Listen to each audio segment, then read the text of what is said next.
Better turn on the thing, eh? What's up, guys? Welcome, welcome, welcome. If you're not nice to me, I'll go back and we'll go back and watch Dice Legends. If you want. If you don't want to watch us, you just disappear then. Nah, it's all good. What's up, people? We are back for another Sunday D&D.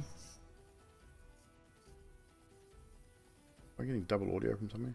Nope. Thought I was, but nope, I am not. I'm getting stuff from there. Oh, look, Nutty with a resub. 31 months. Look at that. Let's go. So we are missing a couple of players.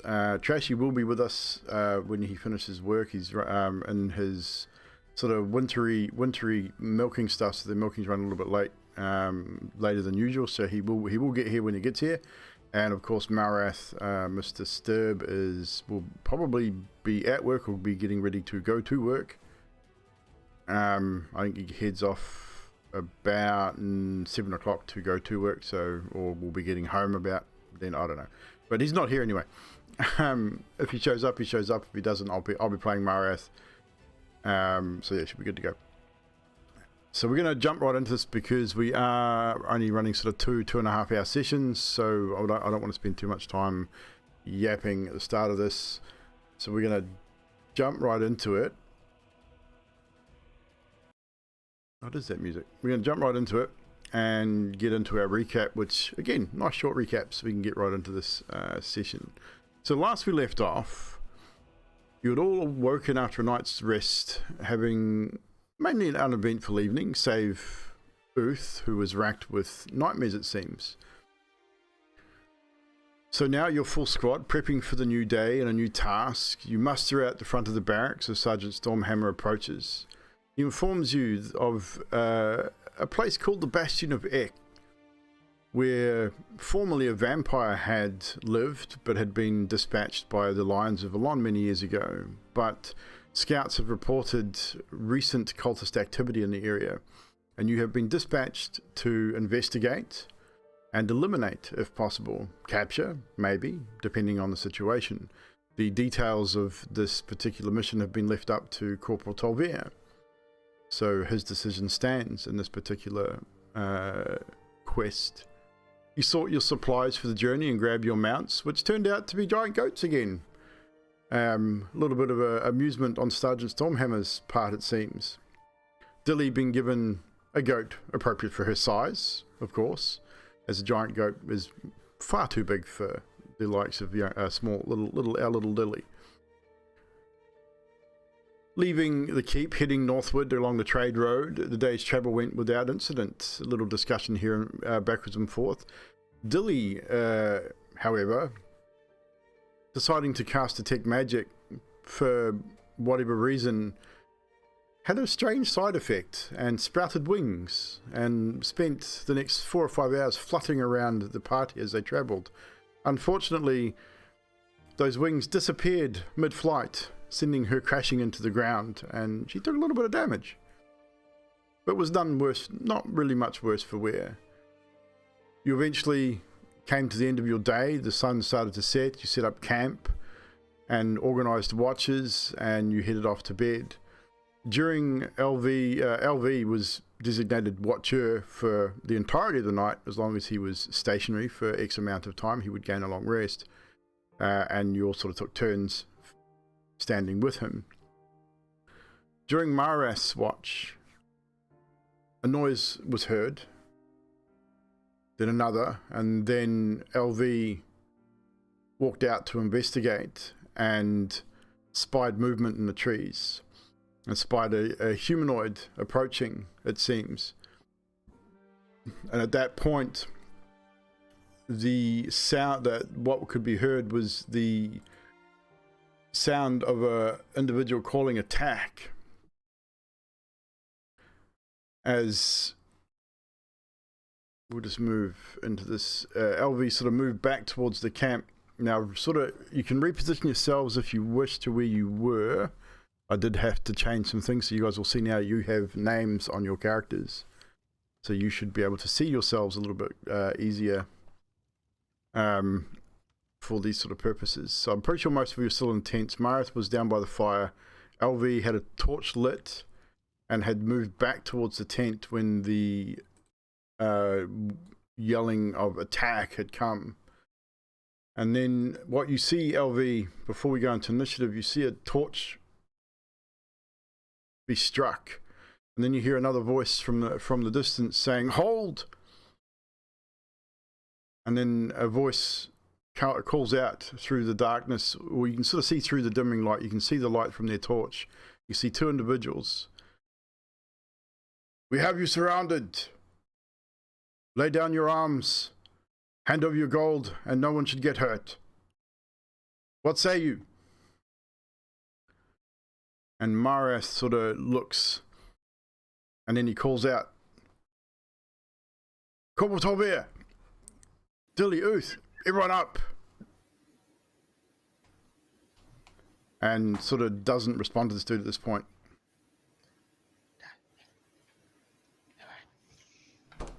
Tolbeer will grab his axe and run out. So, what's the matter? Who is it?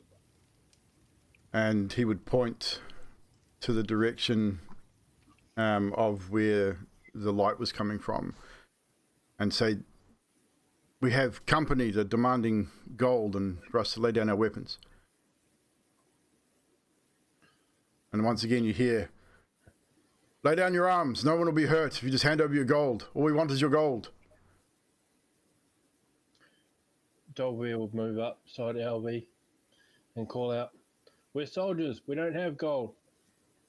"Everybody has gold, especially soldiers."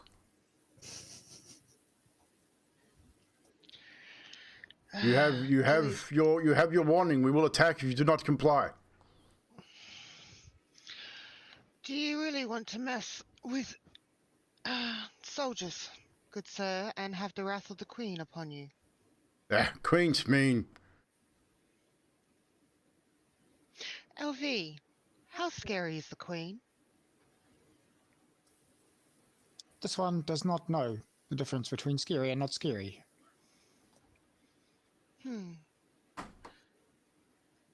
How powerful is the Queen?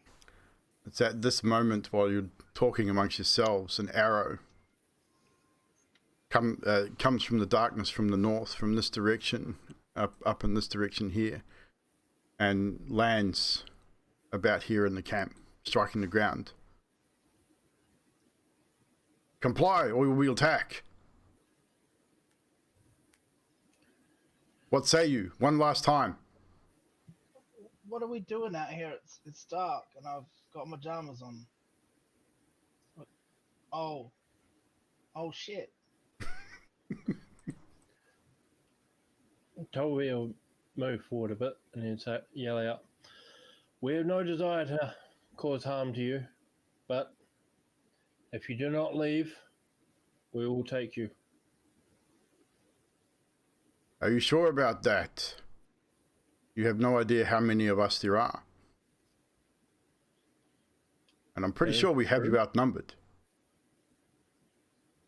Yes, but we have you outclassed. That's a matter of opinion, sir.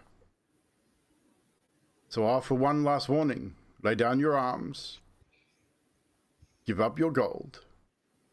And we shall take it and leave. Dilly is going to go into her pocket and she's going to throw the gold that she has, which is only 50 gold, and put it right in front of her. Come Okay. and get it. You think we are stupid, young one? You calling me young? I am very much flattered, good sir. Please, come into the light so I can see how young you are. You get no response, save you hear a murmuring of voices, and you hear someone say, "Enough of this, sir. Let's just attack them. They're clearly not going to give us the gold." I just did. You need to come and get it. You need to drop your arms and step away, as instructed. Dilly doesn't have her crossbow loaded or anything like that. She's pretty much. Yeah, well, they're not going to walk And into she'll an go like armed. this. It's not going to walk into an armed group of soldiers. Well, Dilly technically is armed, but not really. Yeah. Oh, and Maris whispers to Maroth, are we gonna fight? Because I left my bow in the tent. yeah, Maris has got his scimitars out, and you can see he's getting a little agitated. He's pacing backwards and forwards. He's sort of not whispers. It sort of says up to Tolvier, "Orders, Corporal." It would seem that they are not going to give us a choice. Out of curiosity, can I see their faces with my dark vision enough to make out any features? They're all, from what you can tell, you got 60 feet of dark vision, so you can definitely see. I mean, obviously you can see what you can see. As far as details are concerned, they all seem to be masked. They have the ones that you can see that are in line of sight from where you are wearing. One seems to be wearing leather armor, another seems to be wearing sort of half chain shirt. They all have a very distinctive green sash around their waist. The ones you can see definitely have weapons out. You can see a bow, there's a longsword, maybe a scimitar, scattered weapons between them. Maybe looks like maybe one of them might even have a heavy crossbow. You're not entirely sure. But as far as facial features, most of them, well, the ones that you can see at this point have their faces hidden with almost like a bandit's mask, like just up over their nose, tied around their face. At this point, Uth sort of pipes up and says, "Ugh, what the hell?" And he sort of looks out and he goes, you hear him physically take a breath in and sort of says, shit. What are we doing, Tolvier? Dilly, how many do you see? Are we surrounded? I see 2, and I know there's a third one behind us. I don't think we're surrounded, personally, and I would quite like to bloody my axe. I do not think that they will give us much choice. How loud are you talking at this point? I would talk as loud as it takes for the group to hear. While you're discussing amongst yourself, another arrow comes from this direction, this sort of southern direction of the camp, and lands next to Uth's feet.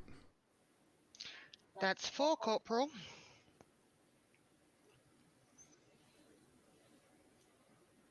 Why the fuck am I in charge? This is your last warning, soldiers of the land. Gold. Lay down your weapons. Walk away. It's only gold after all, is it not? Is it worth your lives? I already gave up my gold, but you're not touching my weapons. And Dilly will actually, at that point, walk back to here where her tent is, and she can see one. She will be able to see this one. Yep.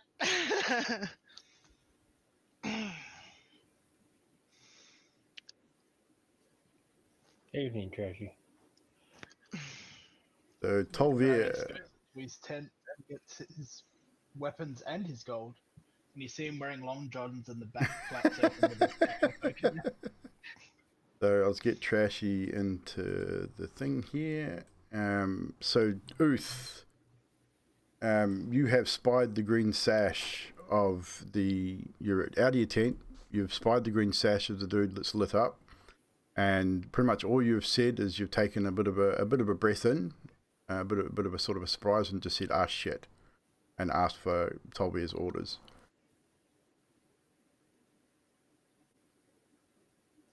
Awesome.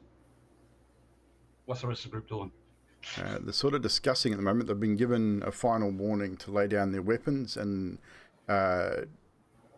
put their gold on the ground. They may even, but as far as lay down your weapons, you get the impression that it's like put your gold out, back away, allow them to take the gold, and they'll leave without any incident.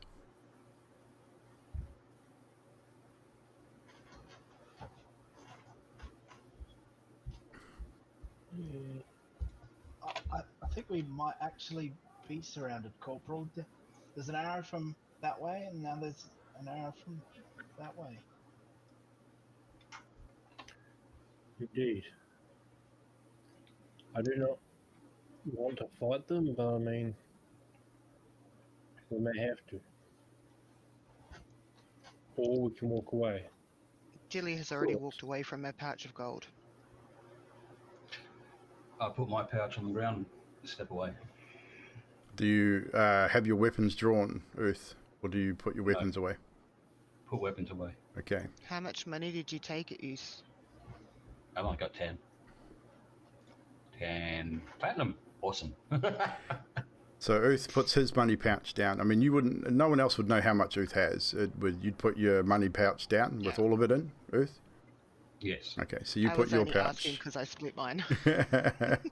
Earth puts his down. Dilly, you've put yours down. Does Maras sort of looks around, looks at you two, and sort of grunts as a little bit of disapproval, but knowing without an order, he's not sort of willing to attack at this point, and he begrudgingly puts his coin pouch on the ground as well.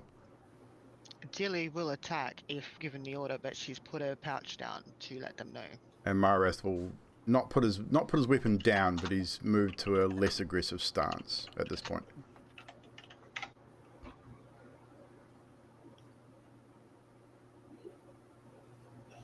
No. Short rest, Trash. Short rest. This is in the middle of the night. Alright. Does anyone say that though? Putting them shit down on me. So I'm sort of at the front here. yeah, Mara says, "Our gold is down, Corporal. Your call." So be it. And he's going to walk back to the middle of the group, and he's going to pull out his gold bag and throw it into the fire. Really? Yep. Interesting. So the what are you doing, LV, at this point? LV does not have gold. LV is awaiting orders. So with that, the individual, the voice that you heard from the dark says, "Step to the rear of the camp and allow one of my men to collect the gold, and we will leave you to your slumber." If we're surrounded, which way is the rear? To the southern end of your camp. You should be fine. You have my word, we will not attack unless you do so first.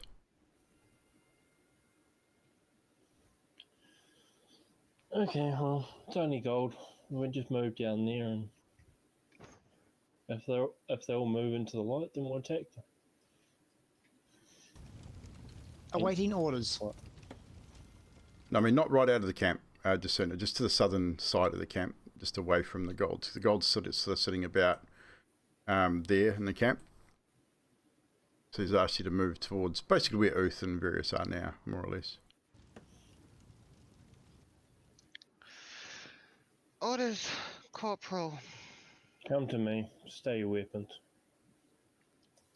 Affirmative. So you all Sorry about that. move to Tolvier's position, and you see an individual, not quickly, but very cautiously approaches on his own. So his weapon is not drawn, but you can see he's watching all of you very, very closely. He slowly approaches, gets within sort of 2 or 3 feet of the gold, and sort of holds for a second, looking at you, waiting, sort of looking for any kind of movement of aggression, and then steps forward, bends down and picks up the gold. While he's doing that, Dilly is actually going to over-exaggeratingly yawn. He takes no notice of you, pockets the gold into a satchel on the side, and then starts to slowly back away. Tolvir is going to draw out his axe, and he's going to move to attack. And he's going to run basically straight at him, Okay. at the front guy. He's going to swing with his axe across the shoulder, but as he does it, he's going to put his hand onto, put his arm, so the blade comes across, he's put his arm onto the top of the axe, and he's going to attempt to grapple his neck. Okay, so I will give you that first movement. You move quickly towards him.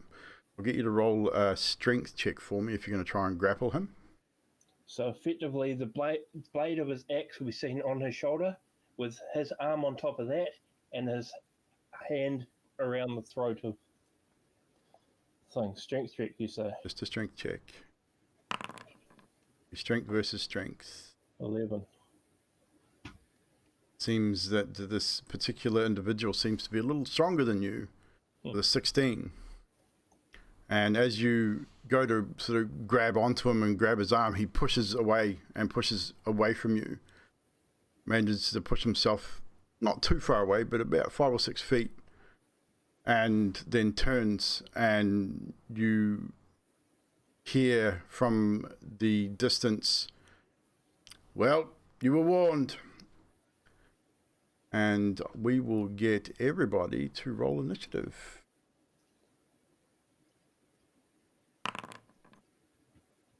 And I will need to turn on some battle music. So everyone can roll initiative, please. 9, good sir. 9 for Dilly. So how do I do this from Foundry? In Foundry, if you want to do it from Foundry, it will be, should be on the top of your sheet there somewhere. Let me see again. Alvi is using an inspiration I got from Revan Master back in the first Far game I played in. far right on the top of your sheet is you got the initiative. Just click on the word initiative. It's next to your movement. Far right, movement's on the left. I can't see it. I'll just go back to Beyond. Oh no, Alvi cannot. Alvi rolled a natural 1, I apologise. 14.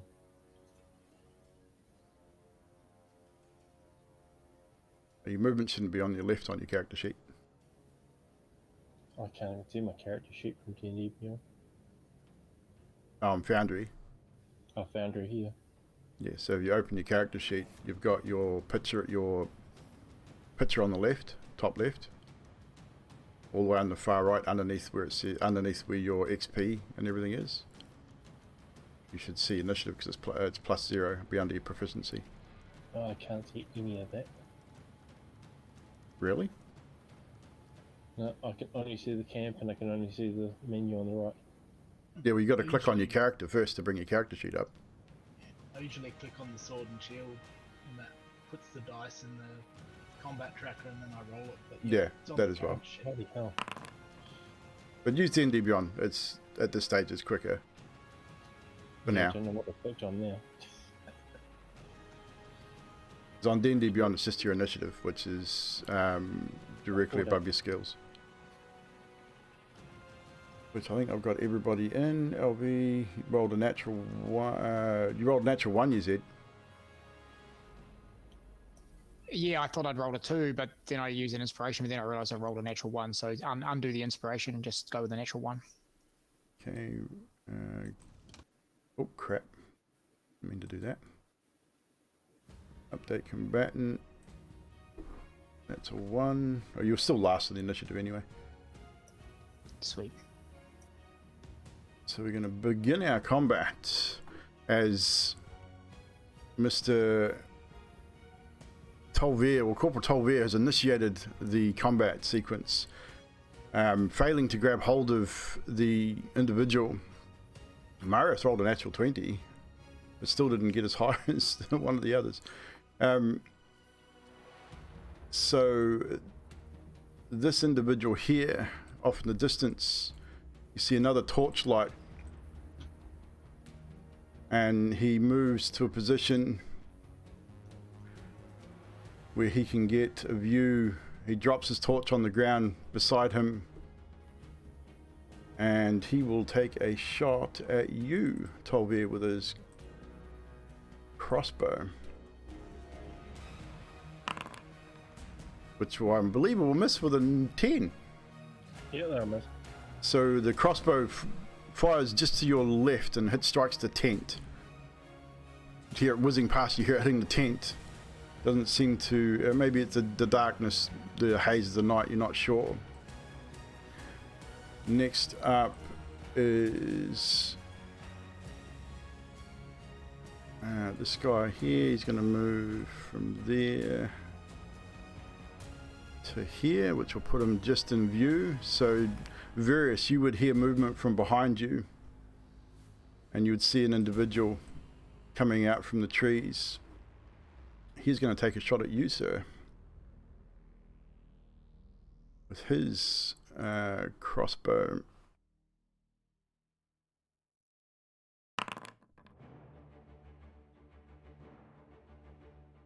And it misses with a 7. Well, bugger. Next up is Marath.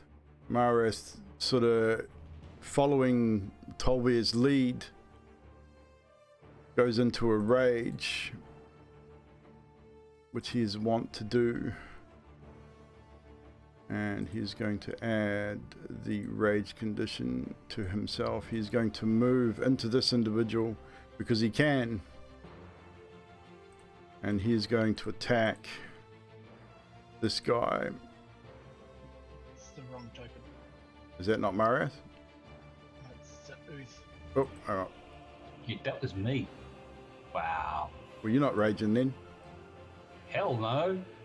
Why would I be raging? I'll put you back. I grabbed the wrong one. Wow. Sue me, man. Sue me. I mean, you won't get much. You won't get much out of me. But what was your initiative again, Uth? 14. Okay. It's all good. Got you there. Make sure you're in the right place. So Marath will attack this individual. He is raging, so he's going to attack him with his double-bladed scimitar, which will natural 20.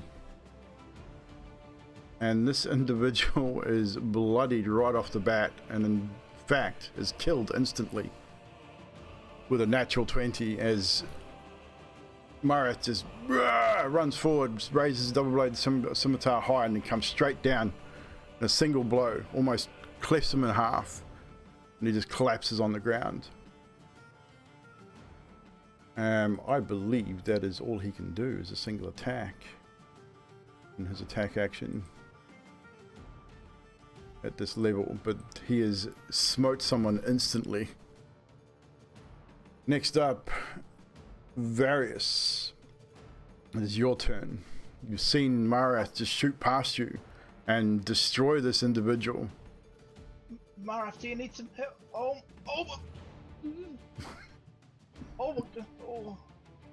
and I'm gonna move forward to the tent, and I'm like, he crushed him. I'm gonna look and see if I can see anyone. If anyone comes around the corner of this tent, I'm gonna have my sword ready to. Okay, so prepare.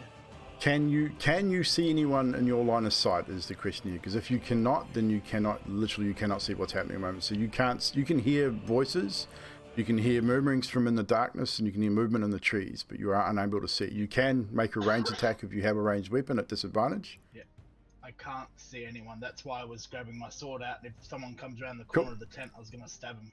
Hold your action, not a problem. I can see no one. So Various holds an action, readies himself. You can take, as we were discussing earlier, if you wish, you can hold an action for someone to come around the side of the tent. You can get into a ready. You can use a ready action, a dodge action. Up to you. So, do you wish to hold your action at this point? Yeah, I'll ready my action if someone comes around the base of the tent. Sweet, done. Into this area. Yep. Next up, we have this guy comes in on the edge of the light. Some of you might be able to see him, some of you may not. He is going to target you, LV. You seem to be the closest one that he can see.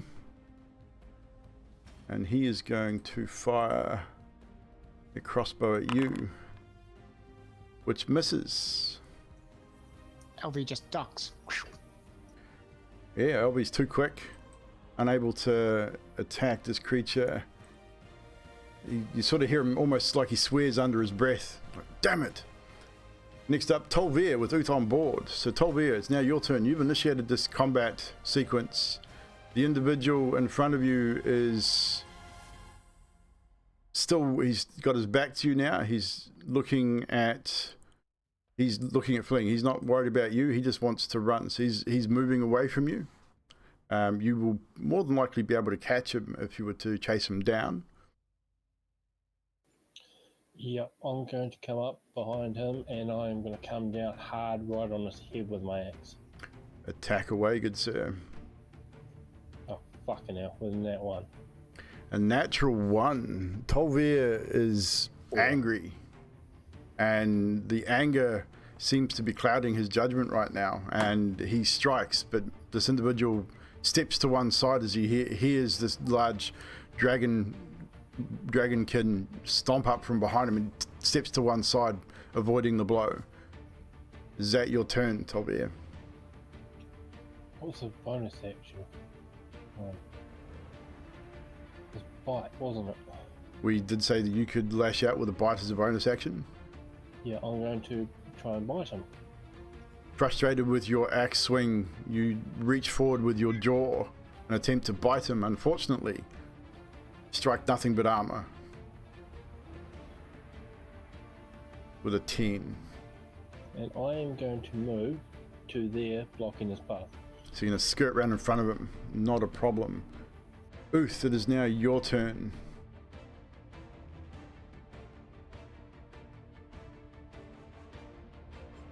You are muted, Trash. I forget about that. Yeah, I can't really see anybody or... No, you can see this guy. If you were to put yourself into position to see him, he's within the camp. There's a guy sort of out here on the very edge of the firelight, so you'd probably just be able to see him. Maybe with a ranged attack if you have your ranged weapon with you. Yeah, crossbow. So, I mean, with him being right on the edge of the darkness, I'd say you could attack him with disadvantage. He's right on the edge of your vision. I'll attack the coin carrier. So move yourself in position, you back up your corporal, you move forward and attack. Or you're going to attack him with the crossbow. Actually, I'll move up. Okay, move yourself into position.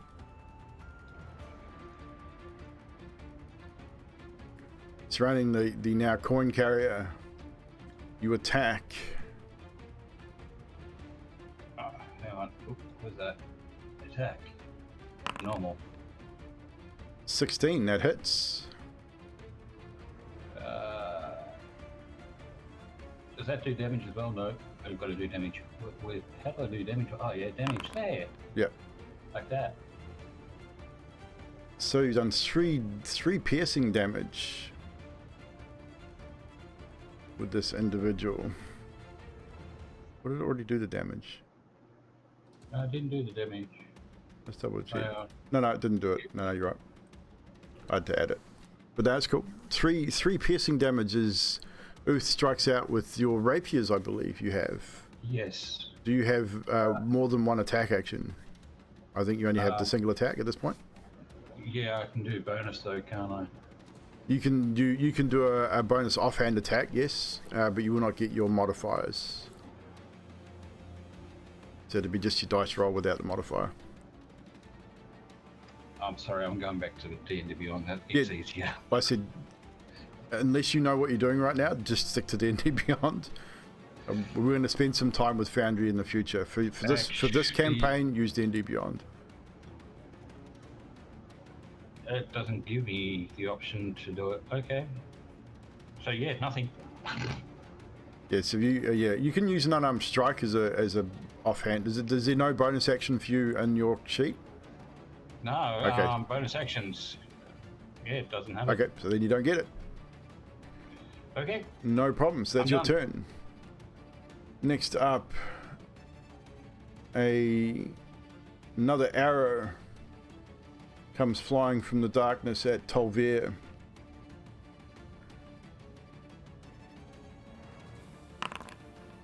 Which will miss again. God damn, these guys are terrible with their crossbows.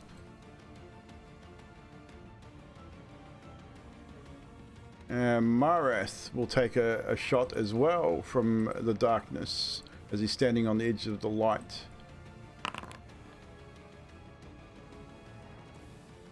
So Marath is going to use his ability Stone's Endurance to shrug off an injury. When you take damage, you can use your reaction to roll a d12 and add your Constitution modifier. So he removes 4 from the damage initially rolled. So he will only take 5 piercing damage, halved to 2 because he's raging.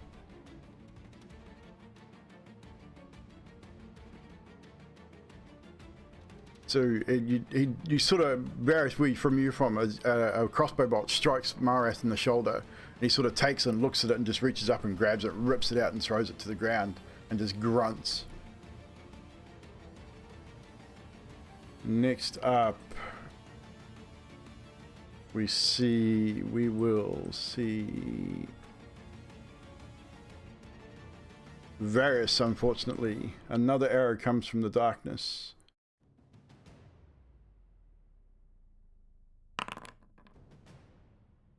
And you will take 9 points of damage as you get hit with a 22. The crossbow Varys bolt. tries to do the same thing. He's like, no. So unfortunately, Varys, you are struck with a crossbow bolt in the upper chest area, and it hurts. It lodged deep, hitting bone, probably even fracturing a rib or two in the process.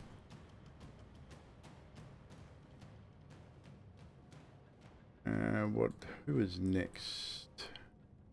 Coin Carrier. He is looking at his situation and he is not happy. He is going to attack Tolver, who attacked him first. He draws his scimitar and it swings and misses. He is not having much fun, that guy. He is not happy. Dilly, it is now your turn.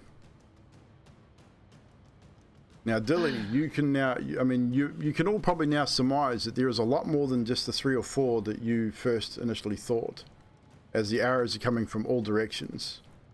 Appears this individual wasn't lying when he said you were surrounded.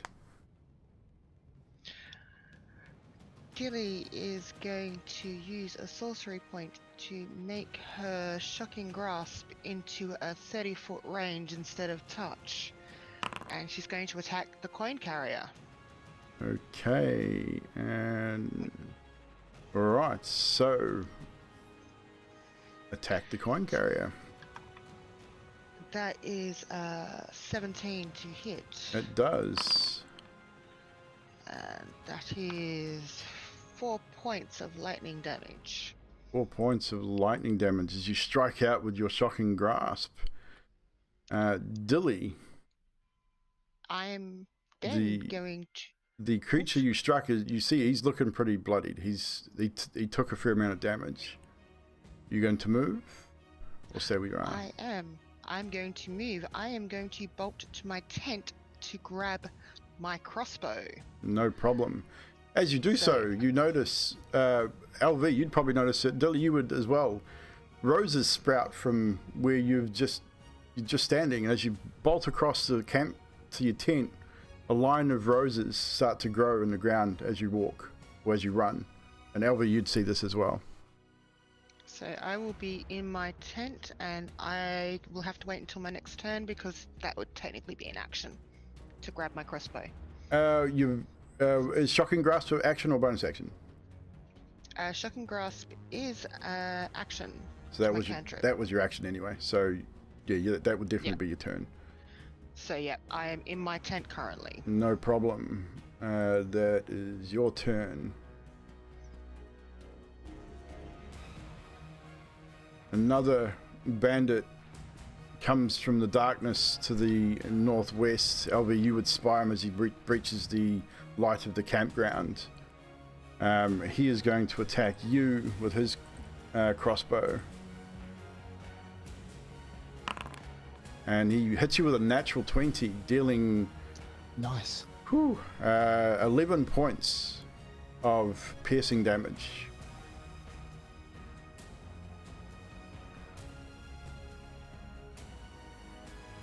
And that is his turn. Now it is he in the combat order? Yes, he is. Another individual strives forward. He will get to right on the edge of the fire, the torchlight here. So Tolby, you see another individual. This guy seems to be a little bigger than the rest, or a little bit more. He's slightly different dressed. And he just calls out, "Enough! Lay down your weapons. No one else needs to get hurt. Is the gold worth it, soldier boy?"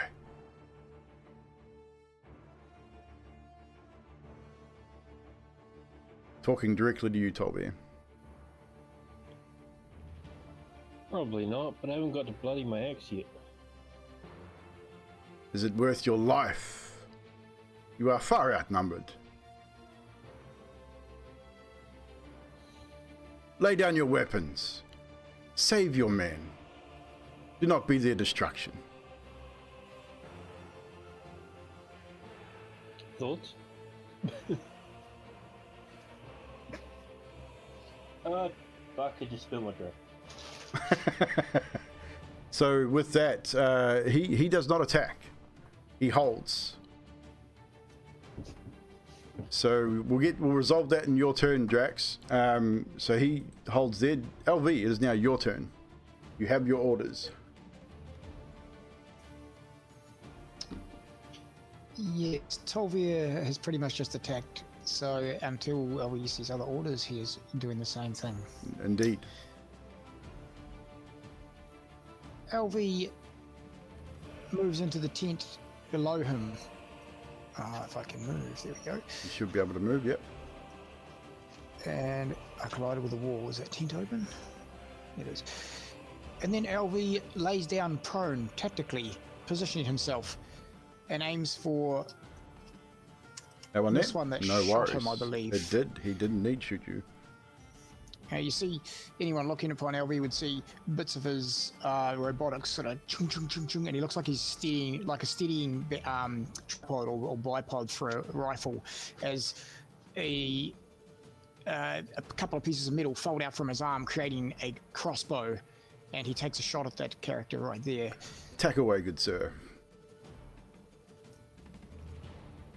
Come on, baby. And I'm going to use my inspiration now. D10. No worries. D10, I think you're looking for a... Not enough, 12. not enough, no, unfortunately. Your shot goes slightly wide. And then as his bonus action, LV will, because he knows he's in the tent, he will sort of flip the tent flap and stealth. Bonus action to hide. Roll Bonus stealth action check for hide. me. I will roll. I mean, that guy can definitely see you. Yeah, the rest I don't know, but that guy can definitely see. I'm more worried about the Yeah. rest for sure. Okay, I'll roll a perception check for the other guys, if indeed. And I'm going to use an advantage from error code on that one. Probably a good Two idea. rolls tonight.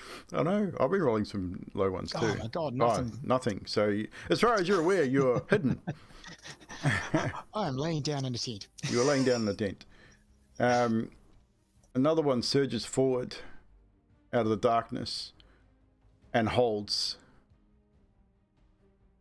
And at this point, you see other torches be lit around as we go. We're now back to the initiative order, top of the initiative order. So this one is dead. Marath, he's now doesn't really care. He's not been told otherwise. I think he can move that far. He's moving towards, seeing the light up, he's moving towards this individual. He cannot get to him in a single movement, I don't believe. So he is going to hold there. He's going to throw a javelin at this guy.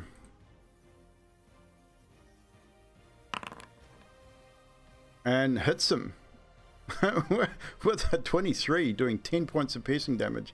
Almost takes him clean off his feet. Marius is on fire. Next up is Varys. So Varys, you've again, no one's come around the tent, but you've seen Marius surge forward. You've seen this light, these torches light up. You've seen another one light up here, which now you can see the individual and coming around the side of this fallen tree.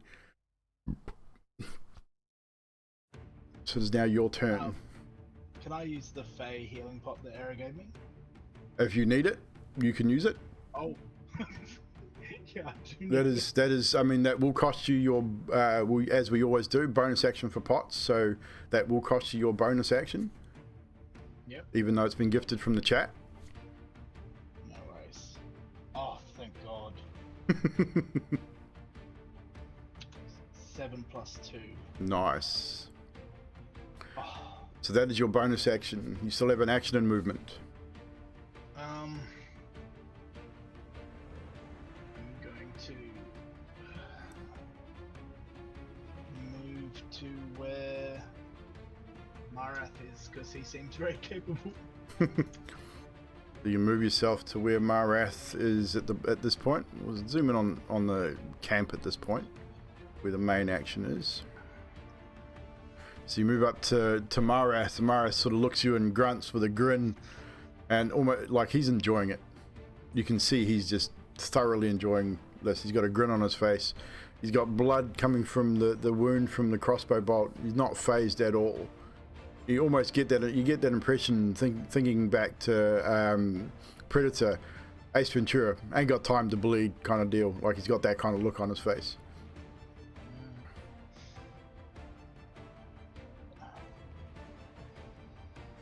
And is that your turn? Yeah, I'm just gonna wait because I don't know what I'm doing. I mean, you can still hold your action. I mean, it's up to you at this point. Yeah, because I haven't been ordered and I nearly died. So. Yep, no worries. Yeah. Next up, again, another bandit moves in. They seem to be moving into a position. Again, almost fully surrounding the camp. Once again, as we're coming up to Tolbear's turn, the leader, it seems, once again, as she asks you, just literally straight out, are you willing to risk your soldiers' lives for a few gold? Why don't you just let it go? You're clearly outmatched.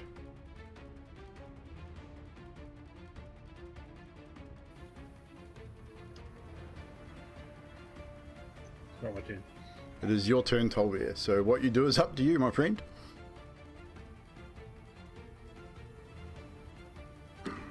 Who can I see from my team?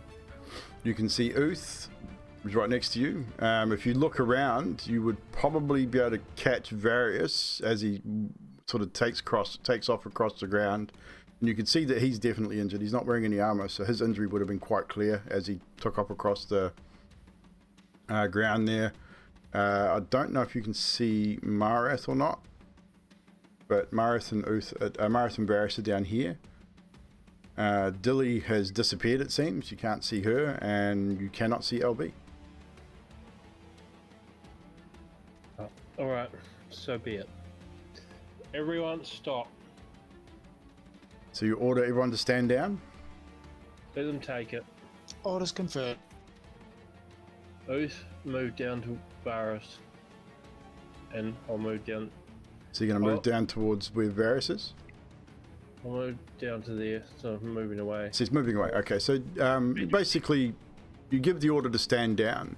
Marath sort of looks over to you, looks back to you, looks at this individual and grunts disapprovingly almost, and sort of, again, begrudgingly sort of stays his weapon and takes a step back. We will say for argument's sake, we are out of initiative at this point. You see as this individual slowly moves forward to his man, helps him up, because he was sort of down on one knee at this point, helps him up, and then starts moving back towards the tree line. And Before they go, yes, Dilly. I mean, you would have heard all this. You would have heard the order Yeah, from so- Tolvier. I would have walked or popped my head out of the tent. Before you go, what do you call yourselves? I think That's for my us to 50 know gold, and to you to find out. my 50 gold surely paid for that.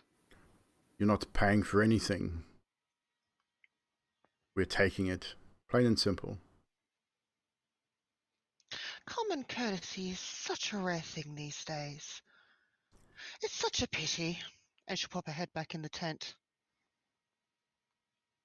Maybe a few manners wouldn't go astray either. And he She'll pop it back turns out and starts walking back into the forest, and as they extinguish their torches.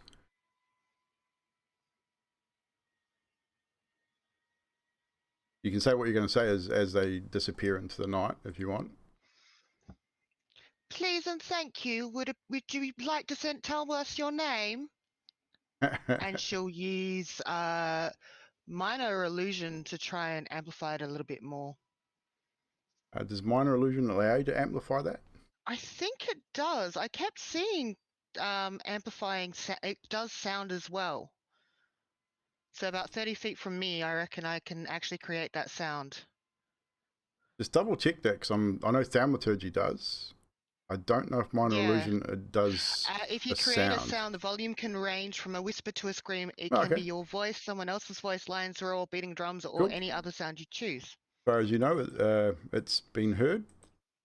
Yeah. I believe that is all the individuals. We will just turn their torches off.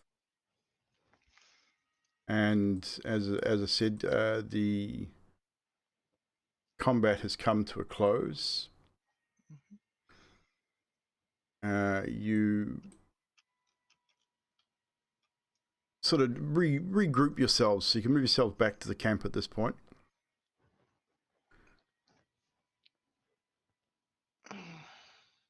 You Marius can will grab deal his with water stick and wounds. Put the fire out. Because that's where Tolvier's coins are. And I don't know that they would have burned. Burnt, but not the coin. The pouch would definitely have burned. I don't think the fire would have been hot enough to melt the coins. They'd definitely be hot, but they would not. Yeah, they would not have melted. The pouch would definitely have smoldered away, I would imagine. But so Dilly and Uth, and I believe Marath will have to mark off their gold. Or anyone who put their gold down would have to mark off their gold as being null and void at this point. So Dilly only took 50 gold, and Yep. I stated that. Yep, no drama. That's how So much you she keep would have. whatever gold you Whatever's didn't left. put down. Uth, I will get you to roll a little bit of a history check for me at the moment, please. Systems at 42%.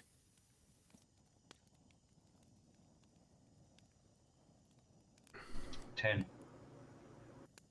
With a 10, you definitely recognize the sashes right away. I mean, that was pretty obvious.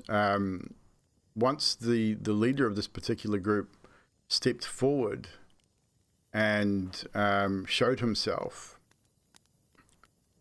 you recognized him as well.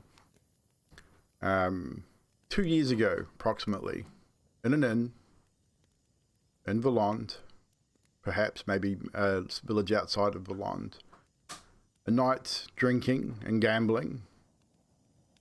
You won a lot of gold that night, I believe. Seemed to upset a few people in the process. Maybe the way you won may have been brought into question at that point. But you definitely recognize this individual. 100%. So Maras sort of, again, he comes over, he's heavy breathing, and he starts to calm down, and he says, man, that felt good. Killed that guy, like, one blow. Did you see that, Varys? It was awesome. That's how you kill people, mate. That is Now, exactly how you Dilly- kill people. Dilly is going to go over to that body that is dead and investigate and check its body. I'm going to assist. Okay. So heading over to the body of the individual that was slain. Roll an investigation as you sort of move out to where the body was. I mean, you know roughly where it fell. So just roll an investigation check with advantage because Uth is coming with you. 12. With a 12, you search around, you light a torch and you search around, you find the blood. You find a portion of this individual, maybe it looks like possibly his left arm and part of a portion of the shoulder. Has some of the arm, some of the clothing attached to it, but the rest of the body seems to be taken. You can see a blood trail, and then eventually the blood trail sort of, if you follow it, it does disappear a little while later. But with a 12, you also find the green sash that was tied around his waist. Just a few, sort of 20 or 30 feet from where the body fell. She will pick up the green sash. Alvis, wait, I have something for this. And he sort of crosses his fingers in like a, and he says the Sylvan word for please heal, and Yep. he'll try cure wounds, which I know won't work. As a player, I know that won't work, but I'm going to cast it because Marius wouldn't know. But it doesn't work on constructs. You're right too. Yes. Except LV is not a construct. Exactly. So it will work. It will. Yeah, Warforged is not specifically a construct. Okay, I thought it wouldn't work, but Yeah, Warforged is still classed as a creature, I believe.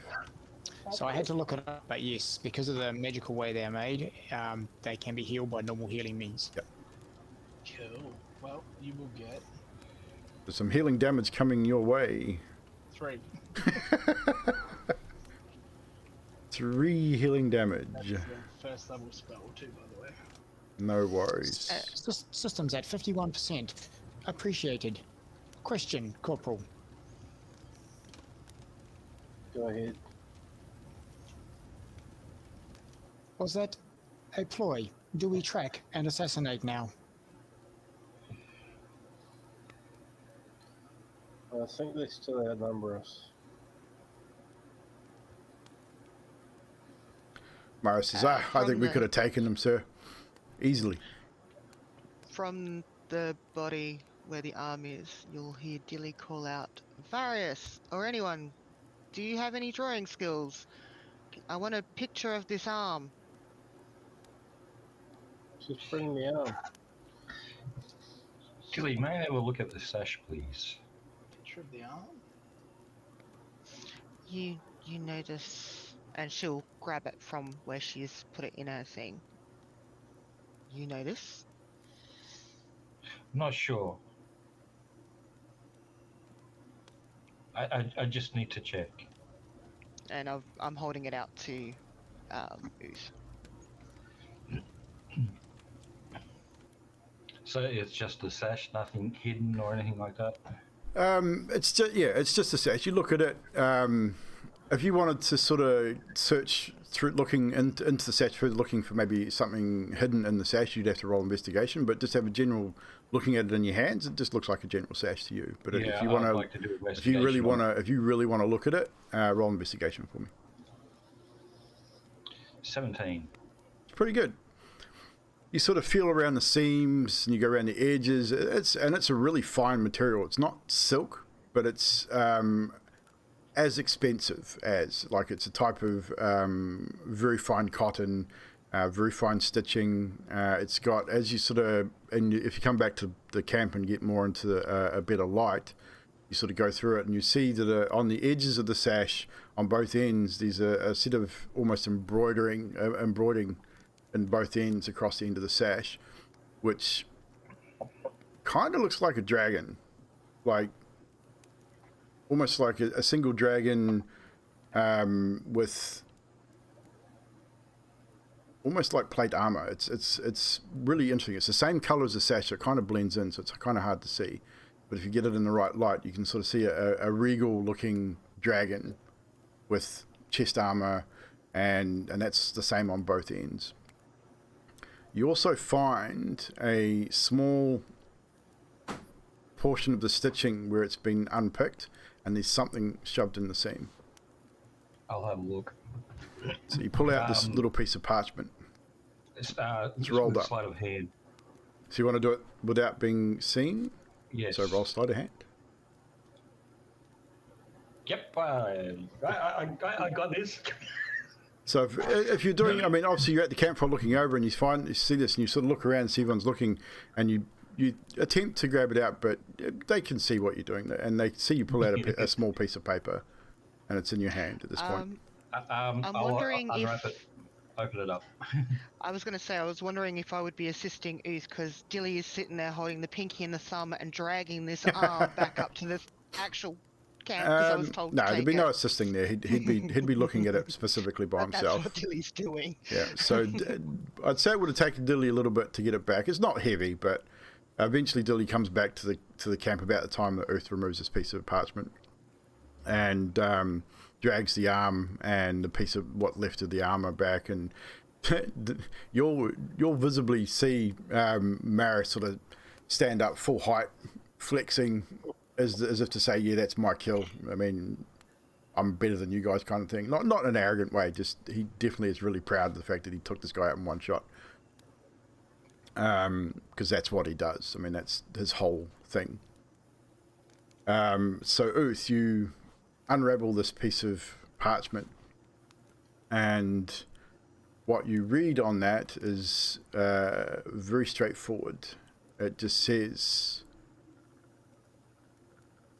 Uth Smartridge, wanted, dead or alive,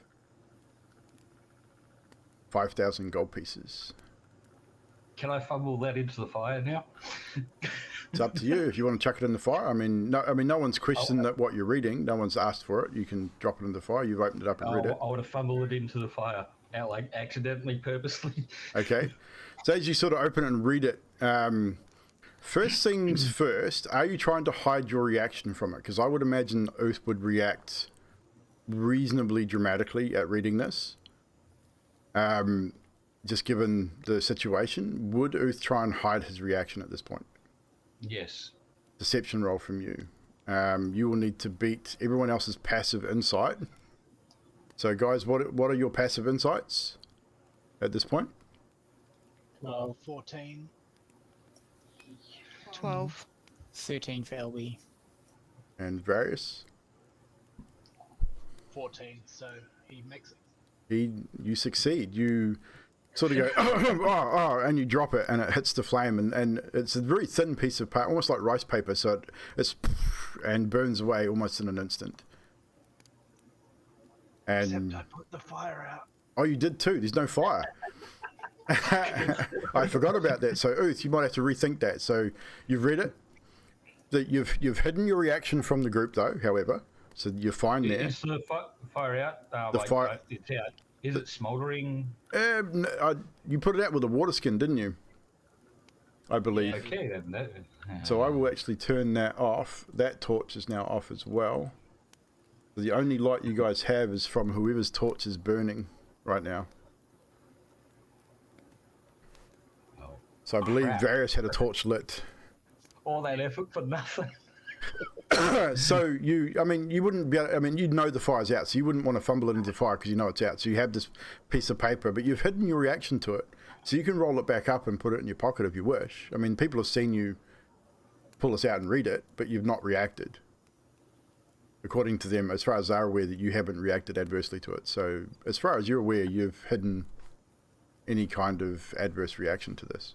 Yeah, I'll try and put it back. I'll put it back. Yeah, I'll put it in my pocket. So you put it in your pocket. What do you do with the sash? Hand it back to Dilly. Thanks, Dilly. No worries. Anything interesting? Just a parchment with some scribbling on it. Maris Nothing at on this the- point turned around and interrupts you, Dilly, and says, do you know something about that, Uth? Like, you know who wears those things? I've heard rumours about them with my travels and all that. You know they're slavers, right? I've heard that.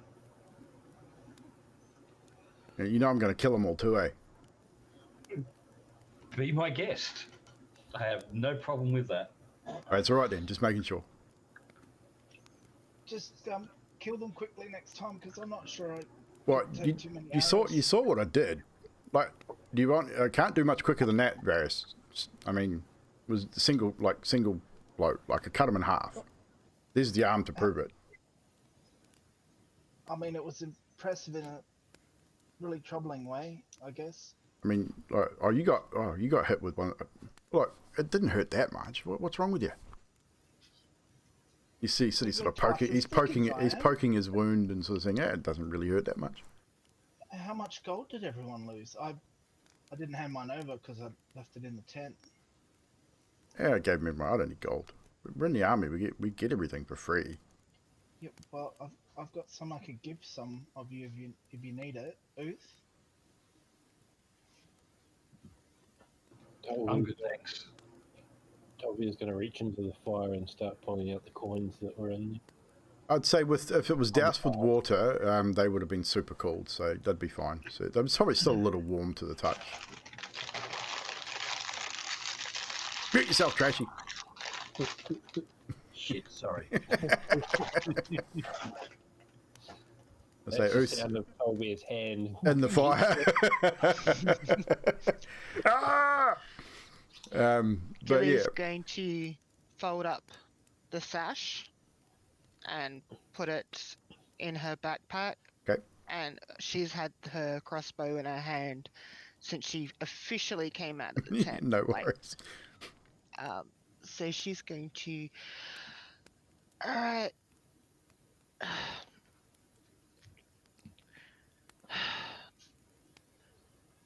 What do we need now, Corporal? They So, obviously know our location. if they're slavers, was there information about slaving on that piece of paper? I mean, we're going to have to share that with the general when we get back to the keep. Yeah, I'll hand it to him as soon as we get there.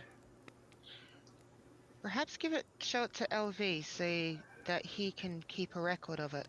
Or perhaps give it to the corporal who has to give the report. That's a good idea. Which reminds me, Corporal, may I have a word?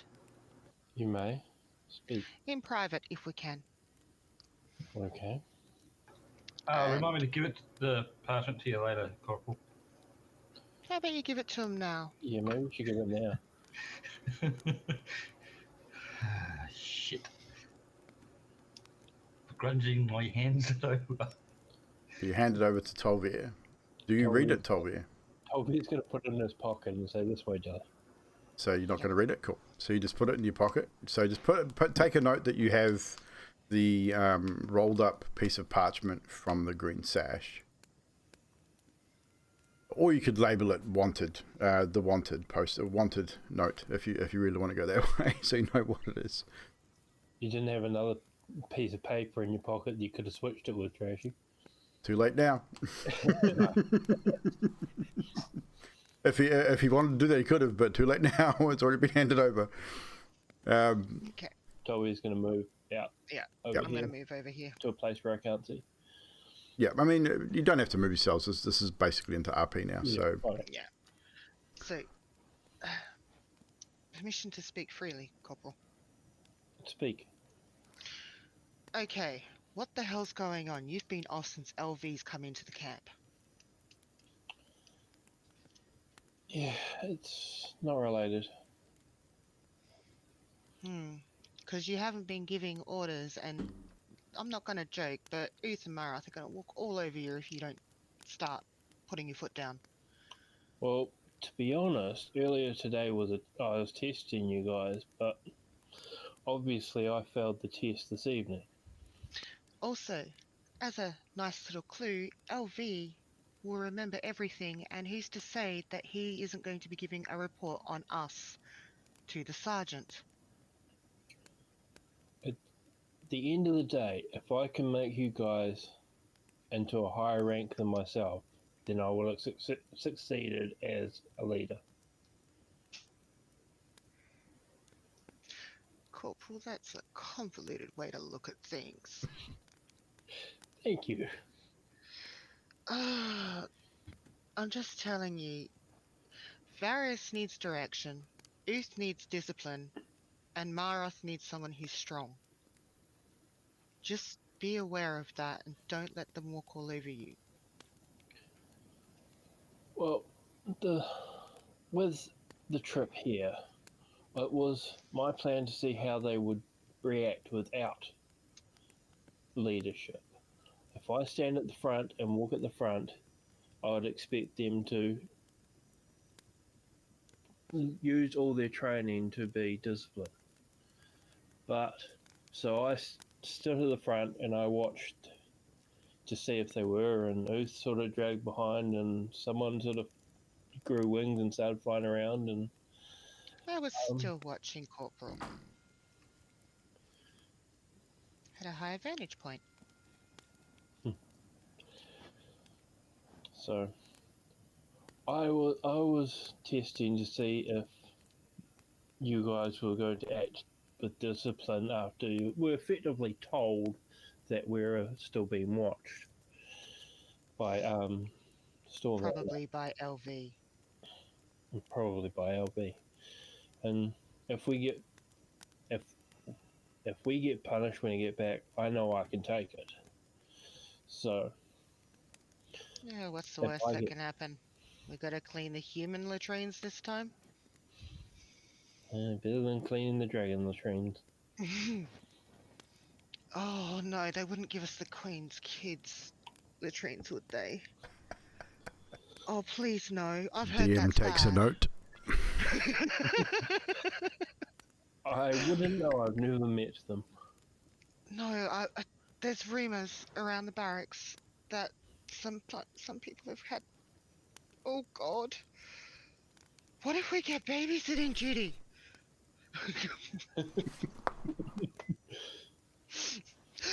Sorry. Sorry, out of character here. Stop, Rita. Just stop. Oh, brilliant. Love it. I'm sitting there trying not to laugh as I'm seeing you go like this. I listen to everything. Considering that the dragons, that they've had, are probably in their adult years. We get the grandkids! No! Oh, hey. That's too many! How That's many a- kids did they have? And then they had kids. No! No! 14 And already. Dilly's doing her little... No, no, nope, nope, not doing that again. Been there, done that. I left for a reason. That, nope, I'm done, I'm done, I'm done. And Dilly's going to walk up and down, visibly flustered. You're really noisy over there for a private conversation, just letting you know. Actually, I like this idea. Let's do that, because that way I can have children of my own. And make more grandchildren for Yodri. At that, Dilly's going to go, what?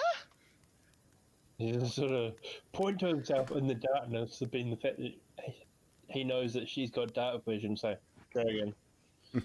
I'm a dragon.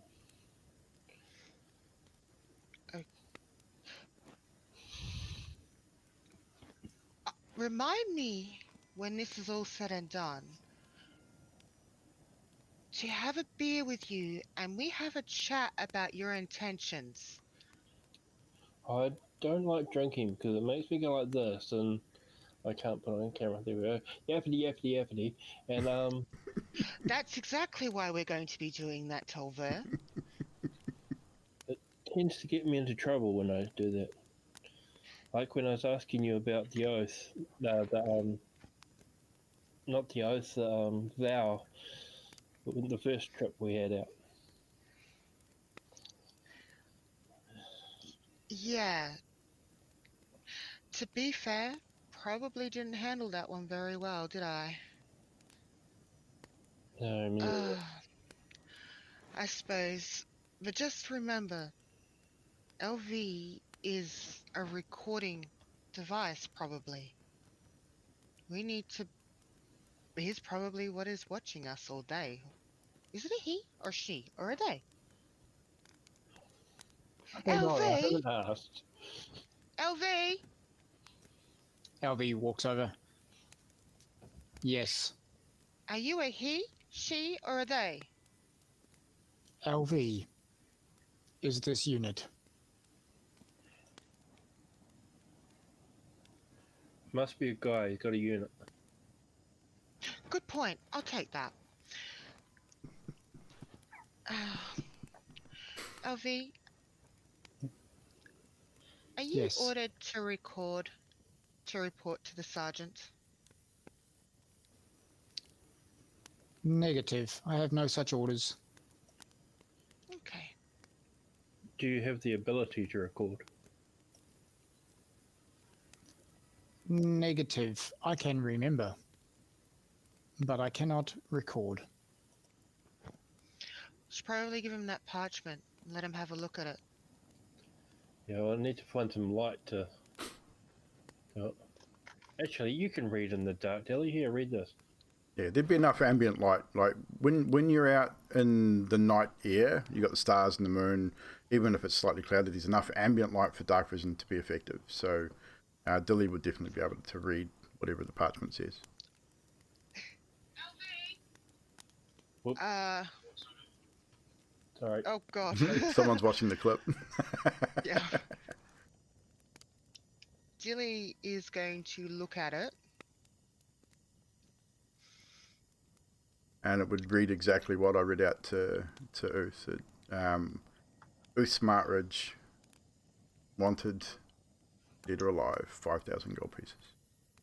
And it'll have a small, one thing I didn't tell Uth, which I probably should have, it'll have that same sort of dragon, armored dragon symbol on the end of it. And it's all in just in black ink, but the same that was on the sash is sort of an armored dragon. Dilly is going to give the corporal back the parchment and slavers, you say, this group. Who are you talking to, Uth or Corporal? Tolver, because I'm there. That's what Marath said. I think we need to find out some more information. Marath, I'm really proud of you too, mate, but you got to stop poking that hole. You'll make it worse. It should. It's fine. Like, it doesn't hurt. Like, seriously. Like. Yeah, but it'll get infected and We're good. your arm will rot off. Corporal, it's all we good. need to have a conversation. I mean, it is getting late. We probably should sleep if we're going to carry on tomorrow to this place. You sure you don't need some healing? I mean, I'm not going to say no if you're willing to give it, but I mean, it's just a flesh wound, really. Okay, and I'll think about the fact that he's got healing pots, but I'll heal him anyway. It's all good. The same as I mean, if you got before. spell, again, you're going to end up with a long rest. You use your spell slots. If you've got them, you might as well use them. What level is your Level 1. Level 1. I rolled for the anomaly before the combat, so I probably should actually roll on the magic table when you cast Cure Wounds as well. I forgot. Yep. So give him the heal anyway. So Take 4 healing damage. take 4 healing damage. No worries. You see, he feels definitely feels better.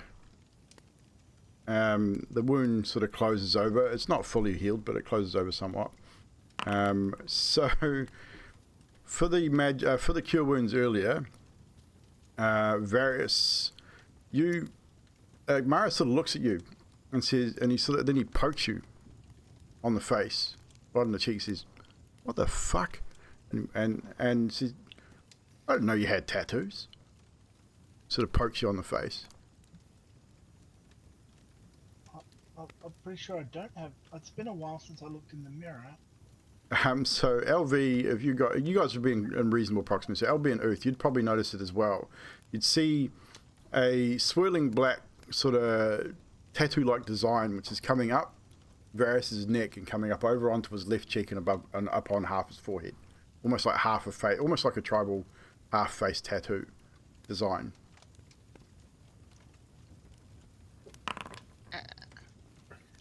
As I'm walking back into camp, I'm going to turn around and, like I said, I've handed the corporal the parchment going, "Before you report this, we need to have a conversation," and I'm not even going to explain what's on it, and I'm going to walk back into the camp, look at Ooth, and I think Dilly can do what I can do, which is raise an eyebrow of... 100%. I mean, if Ooth seeing you come in, he knows what's on the parchment. He knows if you've read it, the look you give him, he would know straight away that you've read it.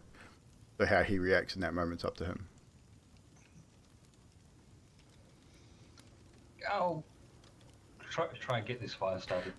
And the one thing you all notice through this whole time, Dilly's leaving flowery footprints wherever she goes, and that will last for the it was lasted a while. Can't remember exactly. We've got to find it now. Where is it? That lasts for the next hour, so probably for the next sort of half hour, so it's still going to be there. So Varys, this tattoo-like design will be on your face for the next 24 hours.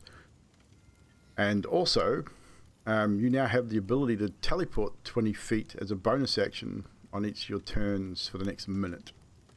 And you'd be aware of that, just so you know. Okay, his watch is at... Was Maras. He's going to... Toby's going to call back to LV. I return to the group.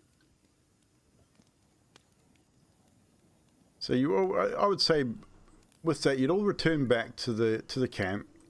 You'd relight the fire. Get yourself re-established. I believe we'd had 2 watches already, so we still had 2 watches to go.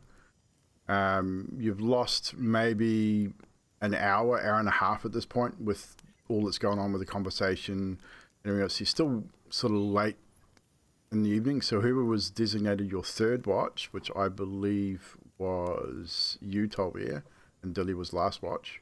No, I was first. Oh, you were first. So who was designated 3rd Varys, watch? I think. So Varys. That's right, because Uth was going to be allowed to sleep. So, you would all return back to your tents unless you had something else to do prior to going back to bed. But it would be Varys' watch. In his coins. Okay. And Dilly will actually lay down with her crossbow pointed like this while she's laying back like this. Okay, so you can put yourselves back in your tents for those that are going back to sleep. You can leave the doors open if that's what you wish to do for the remainder of the evening. On the grounds that Dilly gave him the piece of paper and didn't actually say anything, once the fire's lit, he would read it too. Okay, so you would see the same thing. And Dilly has said that you guys need to have a conversation about the contents. So you would also read the wanted Uth Martridge 5K Dead or Alive. And this is not an official wanted poster. This is not something that's been issued by the city guard or something that's been issued by the militia. This is something different. And Tolia would take the piece of paper and hide it in a private spot. And he'd take his gold, which is no longer into a thing, and go back into his tent. Alright, so move yourself back to your tent. Can't remember which one's my tent. It doesn't matter. Just move into an empty tent, that's fine. So LV and Varys are now left on watch once again. So over the course of the next 2 or 3 hours, you What do you do, Varys? You're obviously, you've had this encounter, which would be a little harrowing for Varys. I think it's probably exciting and scary all at the same time. Like, this is what sort of Varys has been wanting. This is why he came here. But at the same time, he's probably been scared out of his wits somewhat as well. So kind of a mixture, kind of mixed emotions for Varys, I'd imagine, at this point. So what does he speak about with LV at this point, I wonder? Well, he's gonna teleport a bit because. Yeah, for the next minute, he'd teleport around the camp 20 feet. So, I wonder if this is a tattoo. I can't believe I got a tattoo. I hope it looks cool. LV, does my tattoo look cool? LV looks at Varys's tattoos that are visible and says, "They look to be your body temperature." Yeah. Also, LV, do you think we could have won that fight? Because it felt like I was going to die there. I was bleeding quite a lot. I'm glad I've got red pajamas. I hope it'll wash out. Possibility of winning. Calculation says 55%. yeah, would have been about right. That's not too bad. Actually, I'll make you roll for this, LV. Roll a history. Roll intelligence, I want to say, for this. I have good intelligence. Based on, I mean, with advantage based on your tactical programming, shall we say? Thank you. 19. Yeah, definitely. Your calculations are pretty much on the money. It was kind of just maybe a little better than 50-50. Maybe. That percentage is calculated with Mararath, Private Mararath, destroying one instantly. I mean, we might have won, but maybe some of us would be dead, but that would still kind of be winning. This unit 426 believes Corporal Tolvir planned this so that we may track and assassinate. Oh, that's pretty clever of him. Yeah, I suppose it's possible. I mean, I've known him for a little while, and you know, sometimes he's a bit quiet, so maybe that's his way of like thinking and keeping ahead of everyone by not saying much or really giving anything in the way of orders except for marching. He's really keen on marching, which I suppose is important somehow. This one is used to more orders from its commanding officer. Yeah, I really wasn't sure what to do there, and I thought maybe like I should shoot someone, but then I wasn't sure, and then I had to go in my tent and get my gold, and then I didn't give my gold up, and maybe I should have done that, but then the corporal threw his gold in the fire, and then he went at that guy with the axe, and it was very confusing. Were you confused? No, that was an excellent tactical ploy. I will write that down. So what do we do on watch? It's very dark out here. Do you think they'd come back? Possibility is. Do you want me to roll intelligence again, do you? No, we'll use the previous one. You're right, this the one will be fine enough. With a 19. Yeah, I would say that the possibility of them returning would be relatively slim. There is a chance, but it'll be relatively low because they got the gold. They only lost, it seems they lost one of their companions. A couple were injured relatively badly, but they only lost one of their attacking party. Possibility of revenge later on, maybe. Who knows? Possibility is about 22%. However, we did damage to their side. We should strike while the iron is hot, as you say. I said the iron was hot? It is a saying I have heard in the past. Maybe it is null and void now, obsolete. Well, Mararath really, like, sort of like crushed that guy. Like it was really impressive, but also kind of sticky. Yes, Mararath resembles a 101 model. Oh wow! we should probably keep a lookout anyway, just in case. Like, maybe there's something else. Like, we don't know what's out there. Do you know? Wait, do you know what's out there? Roll a perception check. Affirmative. I'll get you both to roll it if you like. 18. So this will be based on sound more than vision, because you cannot see beyond the firelight, because neither one of you have dark vision. But as far as what you hear an owl hooting in the distance. You hear the night insects buzzing and chirping away in the forest. You hear the occasional wolf off in the distance baying, the sound of other animals and such. But, I mean, you do not hear what would be construed as the same type of footfalls that you heard earlier, LV. So everything seems relatively quiet. Unit 426 says there are trees out there. There are insects, animals, and general nature beyond the tent line. Yeah, that's about what I hear too. I think. What level of effectiveness did you need some more healing, LV? I don't know if you heal when you're in a rest state or. Correct. When I am resting, I can self-modify. I mean, I get the feeling it's a bit dangerous to do magic, but I'm gonna do it anyway, because maybe I'll get like another cool tattoo or. Yes, so the teleportation by this time is definitely gone, but the tattoo still remains, and that will remain for 24 hours, just so you know. I'm gonna cast my last. Are you gonna cast another spell? As he says cool tattoo again, Elvie reaches forward and touches his forehead with one finger and says, negative, the tattoo is still at your body temperature. Awesome.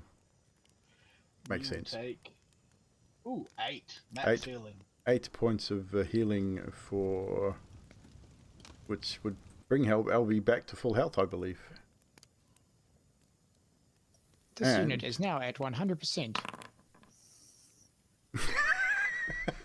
All of a sudden, Various, the moment you release the spell, is it a touch spell for LV?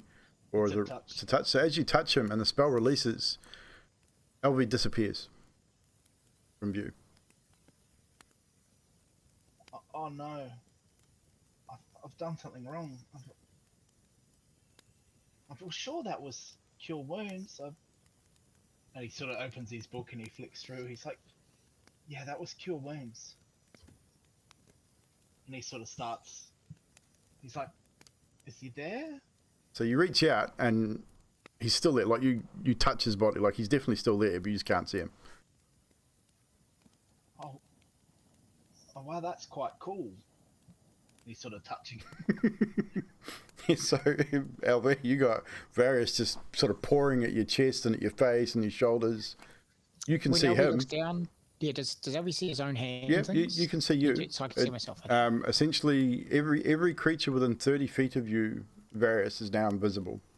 So you can't, even if you were to, like, if you were like freaked out by this and you'd peer into a tent to maybe find out what's happening, or like to get someone else up, you wouldn't see any of your party right now. Oh dear. Private Various, you are touching this unit. Oh yeah. Sorry. I can't see you. Have you got like some kind of cloaking thing? Affirmative. Ah. Is Private Various a 225 unit, spell weaver? I'm not sure what that is, but maybe.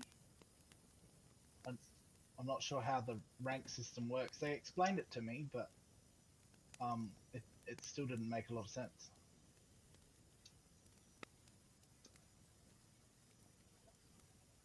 Anyway, I should get Dilly up. I think Dilly's last watch. It is Dilly's last watch, indeed. And I'll go to Dilly's 10. You wander over to Dilly's tent. She's kept the tent open, as she stated before, because she was lying with her crossbow ready, and so she could see if anything happened. And as you walk over the tent and sort of bend down to sort of look in to make sure that and reaching to try and wake her. She's not there. Can you see the crossbow? No, anything you are holding is invisible. So you see her bedroll, you probably see her pack to one side, but she's not there. LV, Dilly's gone. Alvy looks into the tent. Can Alvy see? Dilly is there, sleeping with a crossbow resting on her stomach, sort of pointing towards the door. Negative, Private Various. Private First Class Dilly is in her tent.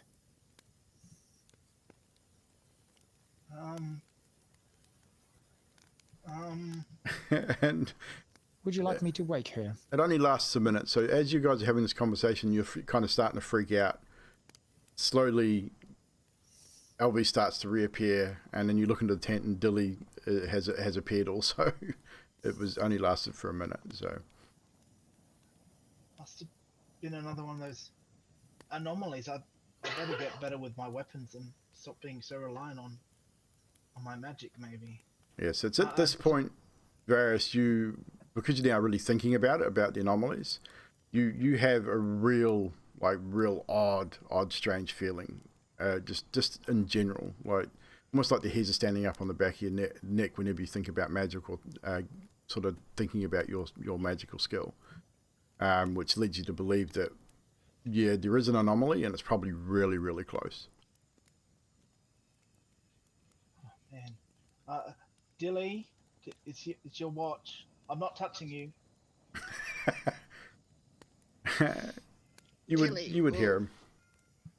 Dilly would twist the crossbow and take her finger off the trigger and stretch. Okay.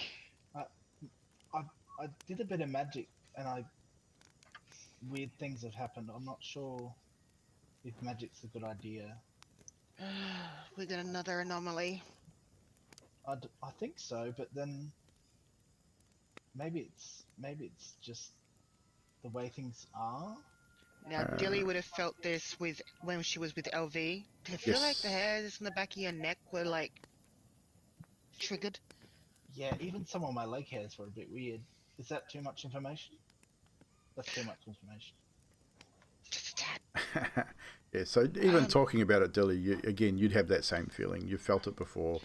When you guys were in the cave when you first found LV, you had that feeling. This feeling in this place right now is much more intense. So you would definitely get a sense that this, whatever these anomalies are, there's one very, very close, if not sort of right on top of you kind of deal, which is affecting everything right now. Well, that means, and she'll grab the two knives from underneath her, where her pillow is, and shove one in each of her boots. No worries. For the two daggers, and she'll have the crossbows. No problem. I think Marif might have gone into my tent, which is fine, and I'm pretty sure he doesn't want me to go in there with him. So I think he did too. Tent over here, and you see him walk off, and again you get that vision of that butt flapping down with the tail, sort of walking out the back. Oh shit. Good night. And in that, your left butt cheek is also tattooed, just so you know. Ooh. The tattoo runs from head to toe all down your left-hand side. Classic. Tilly's going to quickly go down into her tent, grab her notebook, open it up, and draw the picture of this thing that she, like the actual tattoo part, not necessarily the butt or the Yeah, butt I mean, thing. easy enough done. I mean, I'm not going to make you roll for how good your drawing is unless it's crucial, but yeah, you can sketch it out easily enough. Yeah. She'll take a notebook with a LV. Anything else to report, sound-wise?